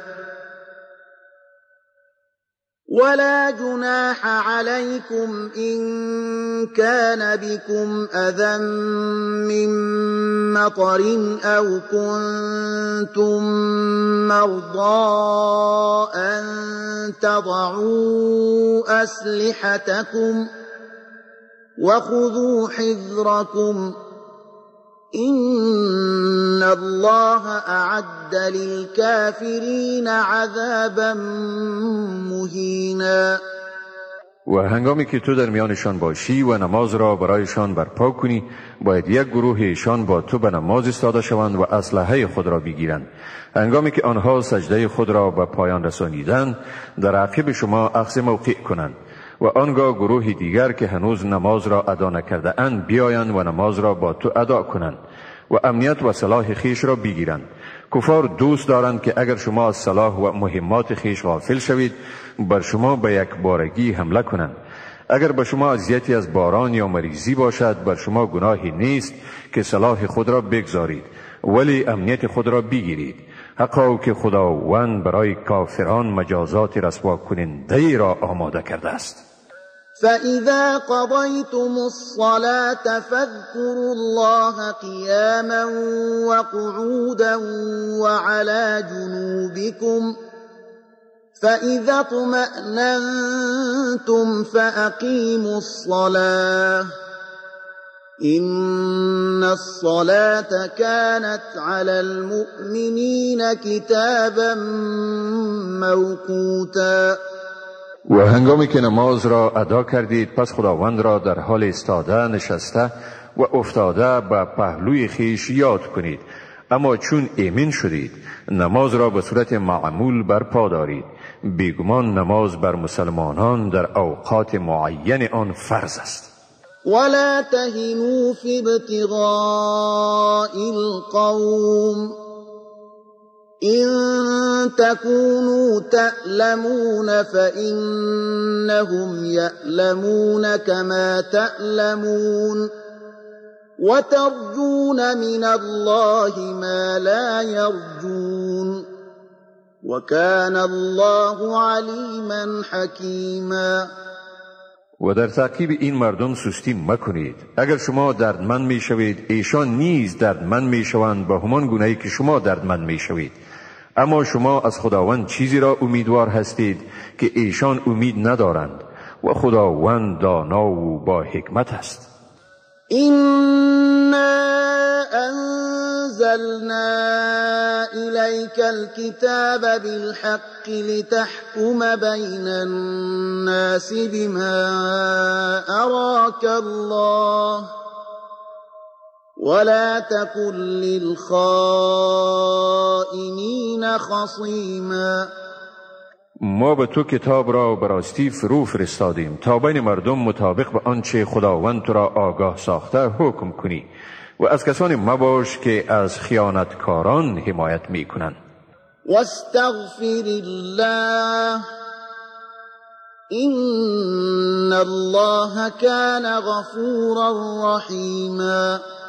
و از خداوند آمرزش بخواه، حقا که خداوند آمرزگار و مهربان است. ولا تجادل عن الذين يختانون أنفسهم إن الله لا يحب من كان خوانا أثيما. از جای کسانی که با خود خیانت می کنند مجادله مکن، حقا که خداوند کسی را که خیانت پیشه و گناهکار باشد دوست ندارد. يستخفون من الناس ولا يستخفون من الله وهو معهم إذ يبيتون ما لا يرضى من القول وكان الله بما يعملون محيطا. ایشان به سبب این خیانتها از مردم می ترسند ولی از خدا نمی ترسند، یا اینکه چون در مجالس شبانه خیش به حرفای ناخوشایند می پردازند خدا با ایشان هست و خداوند به هر عملی که آن را مرتکب می شوند احاطه دارد. ها انتم هؤلاء جادلتم عنهم في الحياة الدنيا فمن يجادل الله عنهم يوم القيامة أم من يكون عليهم وكيلا. هان این شما هستید که از جای ایشان در زندگی این دنیا مجادله می کنید. پس کیست که از جای ایشان در روز قیامت در برابر حکم خداوند مجادله کند؟ یا کیست که برایشان کارساز باشد؟ ومن يعمل سوءا أو يظلم نفسه ثم يستغفر الله يجد الله غفورا رحيما. هر کسی که کار ناشایسته را مرتکب شود یا بر خود ستم نماید و بعداً آمرزش خدا را بخواهد، خداوند را آمرزگاری مهربان می‌یابد. ومن يكسب إثما فإنما يكسبه على نفسه وكان الله عليما حكيما. و کسی که گناهی را مرتکب شود زیانی آن به خودش میرسد و خداوند دانا و با حکمت است. ومن يكسب خطيئة أو إثما ثم يرم به بريئا فقد احتمل بهتانا وإثما مبينا. و کسی که مرتکب خطا یا گناهی شود و آن را بر آدم بیگناهی تهمت زند، پس او واقعا آن تهمت و آن گناه آشکار را بر دوش گرفته است. ولولا فضل الله عليك ورحمته لهم طائفة منهم أن يضلوك وما يضلون إلا أنفسهم وما يضرونك من شيء وأنزل الله عليك الكتاب والحكمة وعلمك ما لم تكن تعلم وكان فضل الله عليك عظيما. و اگر فضل و مرحمت خداوند بر تو نمی بود، واقعا گروهی از ایشان در صدد آن بودند که تو را گمراه کنند، اما در حقیقت ایشان جز خویشتن کسی دیگر را گمراه نمی کنند و به تو کمترین زیان عاید کردن نمی توانند. خداوند بر تو کتاب و حکمت را فرو فرستاده و آنچه را نمی دانستی به تو آموخت و فضل خداوند بر تو بزرگ است. لا خير في كثير من نجواهم إلا من أمر بصدقة أو معروف أو إصلاح بين الناس ومن يفعل ذلك ابتغاء مرضات الله فسوف نؤتيه أجرا عظيما. در بس از گفتگوهای محرمانه یعنی سرگوشیشان خیری نیست مگر آنکه کسی به صدقه یا عمل نیکی یا مصالحه بین مردم امر کند و کسی که این کار را برای طلب رضای خداوند می کند به زودی برای او مزد بزرگ خواهیم داد.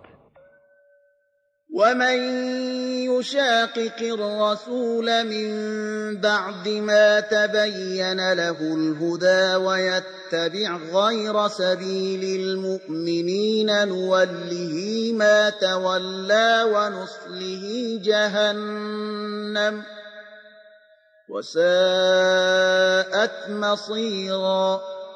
و هر کی با پیامبر مخالفت کند بعد از آن که برای او راه راست روشن شده است و راه جز راه مسلمانان را پیروی کند، او را به همان راهی که برگزیده است وامی گذاریم و به دوزخش میاندازیم و چی بد مرجعی است دوزخ. إن الله لا يغفر أن يشرك به ويغفر ما دون ذلك لمن يشاء ومن يشرك بالله فقد ضل ضلالا بعیدا. حقا که خداوند این را که به او شرک آورده شود نمی آمرزد، ولی سوای شرک هر کسی را که بخواهد می آمرزد و کسی که به خدا شرک آرد بیگمان بسیار گمراه شده است. این یدعون من دونه الا اناثا و این یدعون الا شیطانا مریدا. مشرکان نیایش نمی کنند مگر زنان را، یعنی بتانی را که به نام زن نامگذاری کرده اند، و ایشان صدا نمی کنند مگر شیطان سرکش را. لعنه الله وقال لأتخذن من عبادك نصیبا مفروضا. خداوند او را لعنت کرد. او گفته است بیگمان من از بندگان تو حصه معینی را میگیرم. ولأضلنهم ولأمنينهم ولآمرنهم فليبتكن آذان الأنعام ولآمرنهم فليغيرن خلق الله ومن يتخذ الشيطان وليا من دون الله فقد خسر خسرانا مبینا. واقعا من ایشان را گمراه می کنم و من ایشان را بر آرزو فرفته می سازم و ایشان امر می کنم تا گوشهای چارپایان را بشگافند و به ایشان امر می کنم تا آفرینش خدا را تغییر دهند و هر کسی که شیطان را به جای خداوند دوست بگیرد حقا که زیان آشکار را مرتکب شده است. یعدهم و یمنیهم وما یعدهم الشیطان الا غرورا. شیطان به ایشان وعده می دهد و ایشان را به آرزو فرفته می سازد و شیطان به ایشان جز فریب وعده نمی کند. اولئك مأواهم جهنم ولا یجدون عنها محیصا. این فریب خورده ها جایگاهشان دوزخ است و از آن گریزگاهی نمی‌یابند. والذین آمنوا وعملوا الصالحات سندخلهم جنات تجری من تحتها الانهار خالدین فیها ابدا وعد الله حقا ومن اصدق من الله قیلا. ولی آنهایی که ایمان آوردند و کارهای نیکو نمودند به زودی ایشان را به بهشت‌های داخل می‌کنیم که در زیر درختان آنها جویبارها جریان دارد و در آنجا جاودانه به سر میبرند. وعده خداوند حق است و آیا کسی از خداوند راستگوتر بوده میتواند؟ لیس بأمانیکم ولا امانی اهل الكتاب من یعمل سوءا یجز به ولا یجد له من دون الله ولیا ولا نصیرا. کار نی به وفق آرزوی شماست و نی هم به وفق آرزوی اهل کتاب. کسی که کار ناشایسته انجام دهد مطابق به آن مجازات می شود و برای خود جز خدا دوست و مددگاری نمی یابد. ومن يعمل من الصالحات من ذكر أو أنثى وهو مؤمن فأولئك يدخلون الجنة ولا يظلمون نقيرا. و کسی که از کارهای نیکو انجام دهد خواه مرد باشد یا زن و صاحب ایمان هم باشد پس چنین مردمی به بهشت داخل می شوند و به ایشان کوچکترین ستمی نمی شود. و من احسن دینا ممن اسلم وجهه لله وهو محسن واتبع ملت ابراهیم حنیفا واتخذ الله ابراهیم خلیلا. و کیست نیکوتر در دین خود از کسی که تمام هستی خیش را به خدا تسلیم کرده و در عین حال نیکوکار نیز هست و از آیین خالص و پاک ابراهیم پیروی می کند و خداوند ابراهیم را به حیث دوست گرفت. ولله ما فی السماوات و ما فی الارض وكان الله بكل شيء محيطا. و هر آنچه در آسمان ها و زمین است از آن خداست و خداوند به همه چیز احاطه دارد. و یستفتونک فی النساء قل الله يفتيكم فيهن وما يتلى عليكم في الكتاب في يتامى النساء اللاتي لا تؤتونهن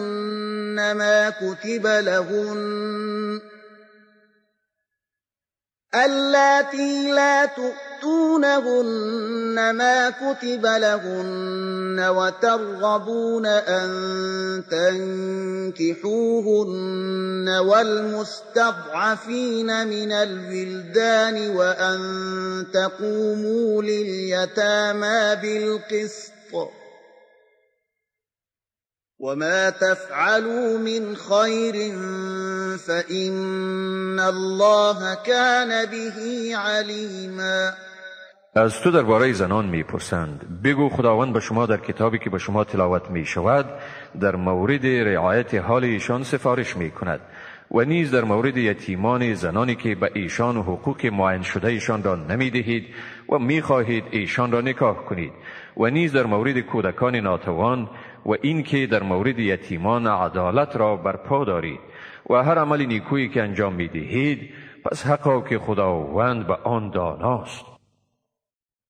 وَإِنِ امرأة خافت من بعلها نشوزا أو إعراضا فلا جناح عليهما أن يصلحا بينهما صلحا والصلح خير وأحضرت الأنفس الشح وَإِن تُحْسِنُوا وَتَتَّقُوا فَإِنَّ اللَّهَ كَانَ بِمَا تَعْمَلُونَ خَبِيرًا. و اگر زنی از رویه زشت یا اعراض همسرش بترسد، برایشان گناهی نیست که در بین خیش به گونه مصالحه کنند و صلح بهتر است، هرچند در نهاد انسان آز همیشه حضور دارد. ولی اگر از احسان کار بگیرید و پرهیزگاری ورزید پس حقا به آنچه می کنید خداوند آگاست. ولن تستطيعوا أن تعدلوا بين النساء ولو حرصتم فلا تميلوا كل الميل فتذروها كالمعلقة وَإِن تُصْلِحُوا وَتَتَّقُوا فَإِنَّ اللَّهَ كَانَ غَفُورًا رَحِيمًا. هرگز نمی توانید بین زنان عدالت کنید، هرچند به آن از دل و جان بکوشید. پس از همسر خود طوری رو مگردانید که وی را به مانند زنی در حال تعلیق قرار دهید. اگر راه اصلاح و پرهیزگاری را پیش گیرید پس حقا که خداوند آمرزگار و مهربان است. وَإِن يَتَفَرَّقَا يُغْنِ اللَّهُ كُلًّا مِّن سَعَتِهِ وَكَانَ اللَّهُ وَاسِعًا حَكِيمًا. و اگر زن و شوهر از یکدیگر جدا شوند، خداوند هر کدام را به اساس گشایش خیش بی‌نیاز می سازد و خداوند گشایشگر و با حکمت است. ولله ما في السماوات وما في الأرض ولقد وصينا الذين أوتوا الكتاب من قبلكم وإياكم أن اتقوا الله وإن تكفروا فإن لله ما في السماوات وما في الأرض وَكَانَ اللَّهُ غَنِيًّا حَمِيدًا. هر آنچه در آسمان ها و زمین است از آن خداست. بیشک اهل کتاب را پیش از شما و نیز شما یعنی مسلمانان را توصیه کردیم که از خدا بترسید، اما اگر کافر شوید پس بیگمان هر چیزی که در آسمان ها و زمین است از خداست و خداوند بی‌نیاز است و ستوده. ولله ما في السماوات وما في الأرض وكفى بالله وكيلا. و هر آنچه در آسمان ها و زمین است از آن خداست و خداوند در کارسازی بسنده است. إن يشأ يذهبكم أيها الناس ويأت بآخرين وكان الله على ذلك قدیرا. اگر بخواهد شما را ای مردم از بین میبرد و مردم دیگر میآفریند و خداوند بر این کار قدرت دارد. من كان يريد ثواب الدنيا فعند الله ثواب الدنيا والآخرة وكان الله سميعا بصيرا. کسی که پاداش این دنیا را میخواهد در نزد خداوند پاداش این جهان و پاداش آخرت هر دو موجود است و خداوند شنوا و بیناست. يا أيها الذين آمنوا كونوا قوامين بالقسط شهداء لله ولو على أنفسكم أو الوالدين والأقربين إن يكن غنيا أو فقيرا فالله أولى بهما فلا تتبعوا الهوى أن تعدلوا وإن تلووا أو تعرضوا فإن الله كان بما تعملون خبيرا. ای مؤمنان بر انصاف استوار و برای خدا گواه باشید، اگرچه به ضرر خود شما یا پدر و مادر شما یا نزدیکان شما هم باشد. اگر توانگر یا نادار باشد پس خدا به ایشان به هر حال سزاوارتر است. پس به پیروی هوای نفس خود از عدالت سرپیچی مکنید و اگر شما گواهی را در بین دهان خود طوری بپیچانید که حقیقت پوشیده بماند و یا از ادای گواهی روی برگردانید پس بدون شک خداوند بر آنچه می کنید آگاه است. يا أيها الذين آمنوا بالله ورسوله والكتاب الذي نزل على رسوله والكتاب الذي أنزل من قبل ومن يكفر بالله وملائكته وكتبه ورسله واليوم الآخر فقد ضل ضلالا بعيدا. ای مؤمنان با خدا با پیامبرش و با کتابی که با پیامبرش نازل گردانیده و نیز با کتابی که پیش از این نازل کرده است از صدق دل ایمان آرید و هر کی از خدا، فرشتگان او، کتب او، پیامبران او و روز آخرت انکار ورزد واقعا بسیار زیاد گمراه شده است. إن الذين آمنوا ثم كفروا ثم آمنوا ثم كفروا ثم ازدادوا كفرا لم يكن الله ليغفر لهم ولا ليهديهم سبيلا. کسانی که ایمان آوردند باز کافر شدند و باز باری دیگر ایمان آوردند و باز هم کافر شدند و سپس به کفر ادامه دادند خداوند هرگز ایشان را نمی آمرزد و هرگز ایشان را به راه راست هدایت نمی نماید. بشر المنافقین بأن لهم عذابا ألیما. به منافقان مژده بده به آنکه بدون شک برایشان عذاب دردناک است. الذين يتخذون الكافرين أولياء من دون المؤمنين أيبتغون عندهم العزة فإن العزة لله جميعا.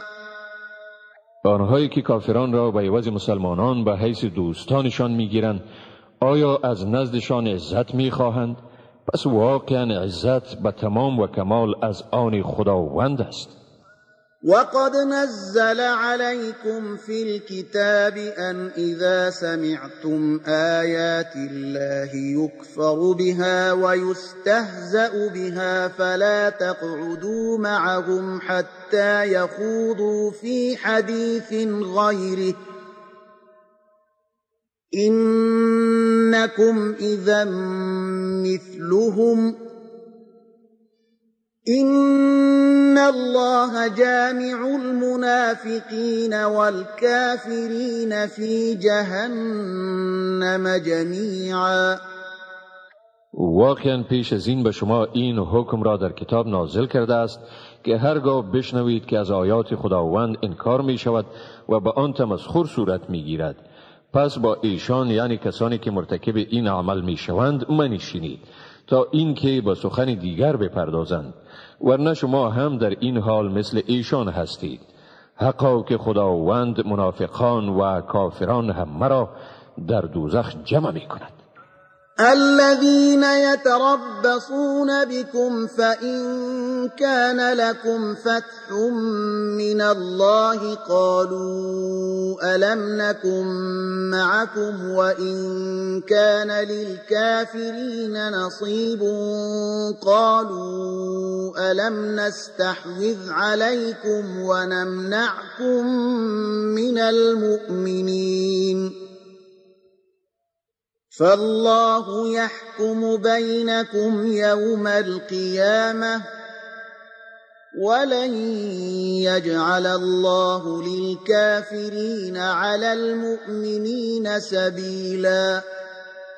آنها مترصد شمایند، پس چون به شما پیروزی از جانب خدا نصیب شد گفتند آیا ما با شما نبودیم؟ اما اگر برای کافران پیروزی باشد منافقان به ایشان میگویند آیا ما شما را به مبارزه در برابر مسلمانان سوق نمی دادیم؟ ما بر شما در مقابله با مسلمانان باعث نبودیم و از شما در برابر مسلمانان دفاع نمی کردیم؟ پس خداوند در میان شما در روز رستاخیز فیصله می کند و خداوند هرگز برای کافران راهی یعنی تسلطی بر مسلمانان قرار نمی دهد. إن المنافقين يخادعون الله وهو خادعهم وإذا قاموا إلى الصلاة قاموا كسالى يراءون الناس ولا يذكرون الله إلا قليلا. بیگمان منافقان فکر می کنند که خدا را فریب می دهند، در حالی که خداوند به ایشان سزای فریبشان را می دهد و چون به نماز برخیزند بدون رغبت برمیخیزند، در برابر مردم ریاکاری می کنند و خداوند را یاد نمی کنند مگر اندکی. مذبذبین بین ذلك لا إله هؤلاء ولا إله هؤلاء ومن يضلل الله فلن تجد له سبیلا. بین این و آن یعنی کفر و ایمان مترددند و صمیمی نیستند، نه به این دسته و نه هم به آن دسته. بیگمان کسی را که خداوند گمراه می کند برای او هرگز راهی نمی یابی. يا أيها الذين آمنوا لا تتخذوا الكافرين أولياء من دون المؤمنين أتريدون أن تجعلوا لله عليكم سلطانا مبينا. ای مؤمنان، کافران را به جای مسلمانان دوست مگیرید. آیا می‌خواهید تا در نزد خداوند الزام صریحی بر خود وارد کنید؟ إن المنافقين في الدرك الأسفل من النار ولن تجد لهم نصيرا. حقا که منافقان در طبقه زیرین آتشند و تو هرگز برایشان مددگاری نمی‌یابی. إلا الذين تابوا وأصلحوا واعتصموا بالله وأخلصوا دينهم لله فأولئك مع المؤمنين وسوف يؤتي الله المؤمنین اجرا عظیما. مگر آنانی که توبه کردند، خیشتن را به صلاح آراسته ساختند و به دین خدا چنگ زدند و دین خیش را برای خدا خالص ساختند، اگر چنین باشد پس ایشان با مسلمانانند و خداوند به زودی برای مسلمانان پاداش بزرگ می‌دهد. ما يفعل الله بعذابكم إن شكرتم وآمنتم وكان الله شاكرا عليما. خدا به عذاب شما چی کار دارد اگر سپاس گذارید و ایمان آرید و خداوند در برابر اعمال شما شکر گزار و به کارهای شما داناست. لا يحب الله الجهر بالسوء من القول إلا من ظلم وكان الله سميعا عليما. خداوند دوست ندارد که کسی به گونه آشکارا دیگری را به بدی یاد کند مگر شخصی که به او ستم شده باشد و خداوند شنوا و داناست. إن تبدوا خيرا أو تخفوه أو تعفو عن سوء فإن الله كان عفوا قديرا. ولی عمل نیکو را خواه آشکار سازید یا آن را پنهان کنید یا از بدیها گذشت نمایید، بیگمان خداوند عفو کننده تواناست. إن الذين يكفرون بالله ورسله ويريدون أن يفرقوا بين الله ورسله ويقولون نؤمن ببعض ونكفر ببعض ويريدون أن يتخذوا بين ذلك سبيلا. بیگمان آنانی که از خدا و پیامبران او انکار می‌ورزند و می‌خواهند بین خدا و پیامبران او به جدایی قائل شوند و می‌گویند ما به بعضی ایمان داریم و از برخی دیگر منکر هستیم و می‌خواهند راهی را در وسط این دو راه بگیرند. اولئک هم الكافرون حقا وأعتدنا للكافرين عذابا مهینا. هم ایشانند کافران واقعی و ما برای کافران عذاب رسوا کننده آماده کردیم.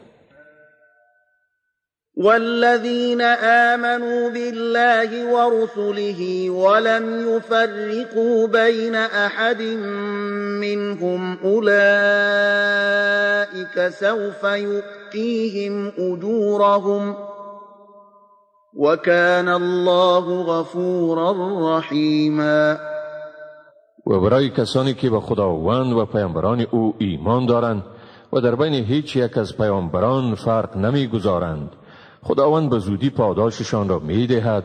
خداوند آمرزگار و مهربان است.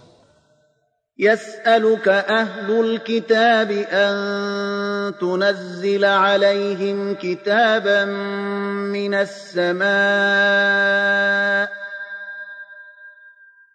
فقد سألوا موسى أكبر من ذلك فقالوا أرنا الله جهرة فأخذتهم الصاعقة بظلمهم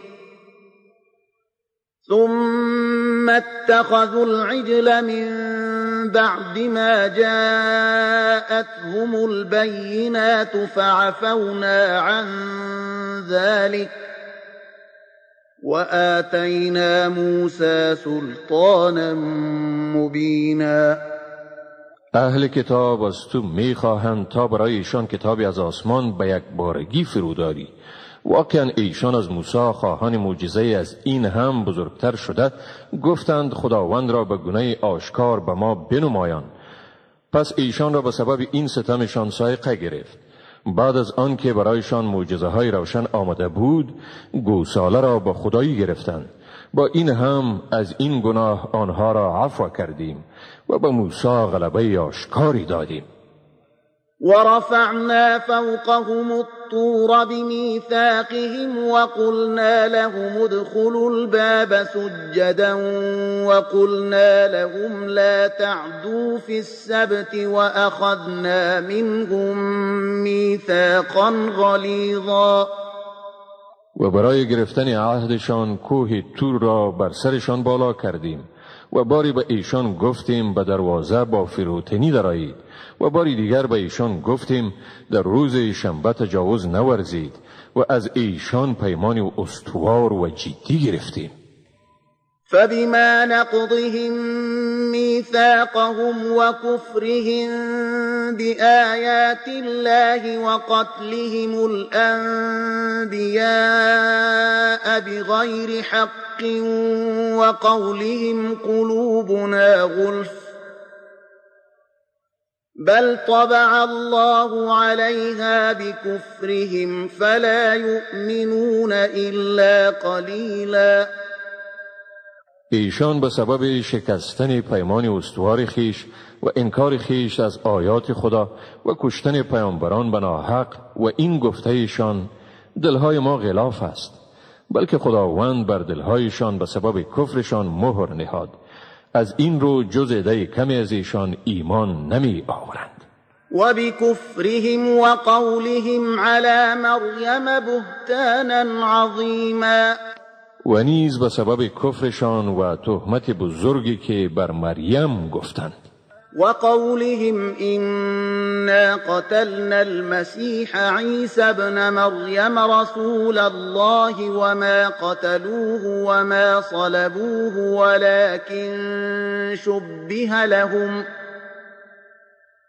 وإن الذين اختلفوا فيه لفي شك منه ما لهم به من علم إلا اتباع الظن وما قتلوه یقینا. و گفته ایشان که ما بدون شک مسیح پسر مریم پیامبر خدا را کشتیم، در حالی که ایشان هرگز او را نکشتند و نه هم او را به دار زدند، بلکه بر ایشان امر مشتبه شد و حقا کسانی که درباره او اختلاف ورزیده اند از آن در شکند که در زمینه هرگز علمی ندارند مگر پیروی گمان و به یقین او را نکشتند. بل رفعه الله الیه و کان الله عزیزا حکیما. بلکه خداوند او را به سوی خود بالا برد و خداوند صاحب قدرت منی و با حکمت است. وَإِن مِّنْ أَهْلِ الْكِتَابِ إِلَّا لَيُؤْمِنَنَّ بِهِ قَبْلَ مَوْتِهِ وَيَوْمَ الْقِيَامَةِ يَكُونُ عَلَيْهِمْ شَهِيدًا. و واقعا از اهل کتاب هیچ کس نیست مگر اینکه به او پیش از مرگش ایمان می آورد و او در روز رستاخیز بر ایشان گواه می باشد. فبظلم من الذين هادوا حرمنا عليهم طيبات أحلت لهم وبصدهم عن سبيل الله كثيرا. پس به سبب این هم از ظلم یهودیان ما بر ایشان چیزهای پاکیزه را که به ایشان حلال گردانیده شده بود حرام ساختیم و به سببی که ایشان تعداد بسیاری را از راه خدا منع می کردند. و اخذهم الربا وقد نهوا عنه و اکلهم اموال الناس بالباطل و اعتدنا للكافرین منهم عذابا الیما. و به سبب سودخواری ایشان در حالی که از آن منع شده بودند و به سبب این که ایشان مال مردم را به ناحق می‌خوردند ما برای آن عده ایشان که کافر شدند عذاب دردناک را آماده ساختیم. لكن الراسخون في العلم منهم والمؤمنون يؤمنون بما أنزل إليك وما أنزل من قبلك والمقيمين الصلاة والمؤتون الزكاة والمؤمنون بالله واليوم الآخر أولئك سنؤتيهم أجرا عظيما. مگر کسانی از ایشان که از علم استوار برخوردارند و مؤمنان به آنچه به تو فرستاده شده و آنچه پیش از تو فرستاده شده بود ایمان دارند و آنهایی که نماز را به تمام و کمال ادا می کنند و زکات را می پردازند و به خدا و روز آخرت ایمان دارند به ایشان به زودی پاداش بزرگ می دهیم. إنا أوحينا إليك كما أوحينا إلى نوح والنبيين من بعده وأوحينا إلى إبراهيم وإسماعيل وإسحاق ويعقوب والأسباط وعيسى وأيوب ويونس وهارون وسليمان وآتينا داود زبورا.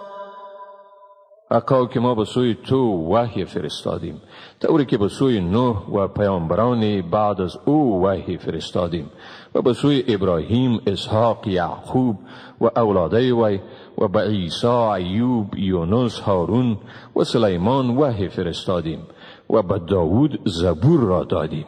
ورسلا قد قصصناهم عليك من قبل ورسلا لم نقصصهم عليك وكلم الله موسى تكلیما. پیامبرانی که پیش از این برای تو داستانشان را گفتیم و پیامبرانی که داستانشان را به تو نگفته ایم و خداوند با موسی سخن زد. رسلا مبشرين ومنذرين لئلا يكون للناس على الله حجة بعد الرسل وكان الله عزيزا حكيما. پیامبرانی هم مژدگانی دهنده هم بیم دهنده تا برای مردم بعد از ارسال پیامبران دلیل بر خداوند نباشد و خداوند صاحب قدرت منی و با حکمت است. لكن الله يشهد بما أنزل إليك أنزله بعلمه والملائكة يشهدون وكفى بالله شهيدا. مگر خداوند گواهی می دهد بر اینکه آنچه را به سوی تو فرو فرستاده آن را به علم خود نازل کرده است و فرشتگان نیز گواهی می دهند و خداوند برای گواهی بسنده است. إن الذين كفروا وصدوا عن سبيل الله قد ضلوا ضلالا بعيدا. حقا آنهایی که کافر شدند و مردم را از راه خدا باز داشتند بدون شک به گمراهی دور و درازی گرفتار شدند. إن الذين كفروا وظلموا لم يكن الله ليغفر لهم ولا ليهديهم طريقا. واقعا آنهایی که کافر شدند و ستم نمودند هرگز خداوند آنها را نمی آمرزد و نه هم ایشان را بر راه هدایت می کند. إلا طريق جهنم خالدين فيها أبدا وكان ذلك على الله يسيرا. مگر به راه دوزخ که در آنجا برای همیش به سر میبرند و این کار برای خداوند آسان است. يا أيها الناس قد جاءكم الرسول بالحق من ربكم فآمنوا خيرا لكم وإن تكفروا فإن لله ما في السماوات والأرض وكان الله عليما حكيما. ای مردم، بیگمان پیامبر برای شما به راستی از جانب پروردگار شما آمده است. پس به او ایمان بیاورید. این کار برای شما خیر است. اما اگر کافر شوید پس بیگمان آنچه در آسمان ها و زمین است از آن خداست و خداوند دانا و با حکمت است. يا أهل الكتاب لا تغلوا في دينكم ولا تقولوا على الله إلا الحق إنما المسيح عيسى ابن مريم رسول الله وكلمته ألقاها إلى مريم وروح منه فآمنوا بالله ورسله ولا تقولوا ثلاثة انتهوا خيرا لكم إنما الله إله واحد سبحانه أن يكون له ولد له ما في السماوات وما في الأرض وكفى بالله وكيلا. ای اهل کتاب، در دین خود غلو یعنی افراط مکنید و در شان خدا جز حق چیزی دیگر مگویید. واقعیت امر این است که مسیح پسر مریم پیامبر خدا و کلمه اوست که او را به مریم القا کرده و روح است از او.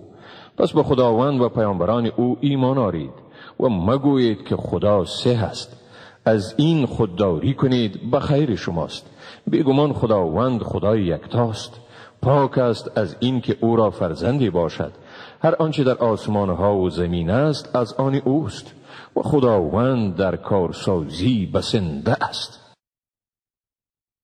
لن يستنكف المسيح أن يكون عبدا لله ولا الملائكة المقربون ومن يستنكف عن عبادته ويستكبر فسيحشرهم إليه جميعا. عیسی از این که بنده خدا باشد سرپیچی نداشت و نه هم فرشتگان مقرب از این سرپیچی دارند و هر کی از بندگی خدا سرپیچی کند و سرکشی نماید پس خداوند همه ایشان را به زودی به سوی خود جمع می کند. فأما الذين آمنوا وعملوا الصالحات فيوفيهم أجورهم ويزيدهم من فضله وأما الذين استنكفوا واستكبروا فيعذبهم عذابا أليما ولا يجدون لهم من دون الله وليا ولا نصيرا. اما کسانی که ایمان آوردند و اعمال نیکو انجام دادند پس خداوند مزدشان را کامل می دهد و به ایشان از فضل خود می افزاید. اما کسانی که سرپیچی کردند و سرکشی ورزیدند پس خداوند ایشان را به عذاب دردناک مجازات می کند و جز خدا برای خود حامی و مددگاری نمی یابند. يا أيها الناس قد جاءكم برهان من ربكم وأنزلنا إليكم نورا مبينا. ای مردم، به تحقیق به شما حجتی از جانب پروردگار شما آمده است و به سوی شما روشنایی آشکاری را فرستادیم. فأما الذين آمنوا بالله واعتصموا به فسيدخلهم في رحمة منه وفضل ويهديهم إليه صراطا مستقيما. پس آنانی که به خداوند ایمان آوردند و به کتاب او چنگ زدند به زودی خداوند ایشان را مشمول مرحمتی از جانب خویش و مهربانی می سازد و ایشان را به سوی خود به راه راست هدایت می کند.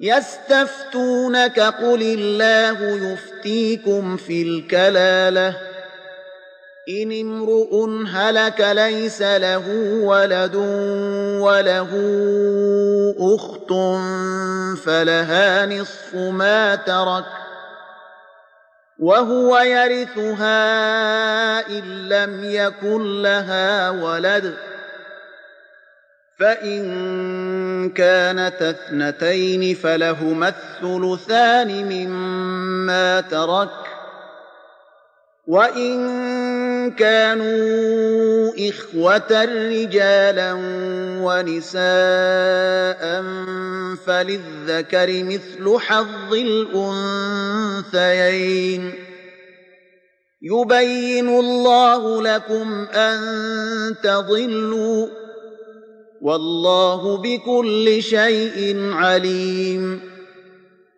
از تو فتوا می خواهند بگوی خداوند به شما درباره کلالت چنین حکم می کند: اگر مردی بمیرد و از خود فرزند باقی نگذارد و صرف از او خواهری بماند، برای او نیمه میراث است و او یعنی برادر از خواهر خیش ارث می برد اگر از آن یعنی خواهر فرزندی نمانده باشد. اگر دو خواهر باشند ایشان 2 ثلث میراث را مشترکاً میگیرند. اگر برادران و خواهرانی باشند مرد 2 برابر حصه زن را میگیرد و بدین ترتیب خداوند به شما احکام میراث را روشن میسازد تا گمراه نشوید و خداوند به همه چیزها داناست.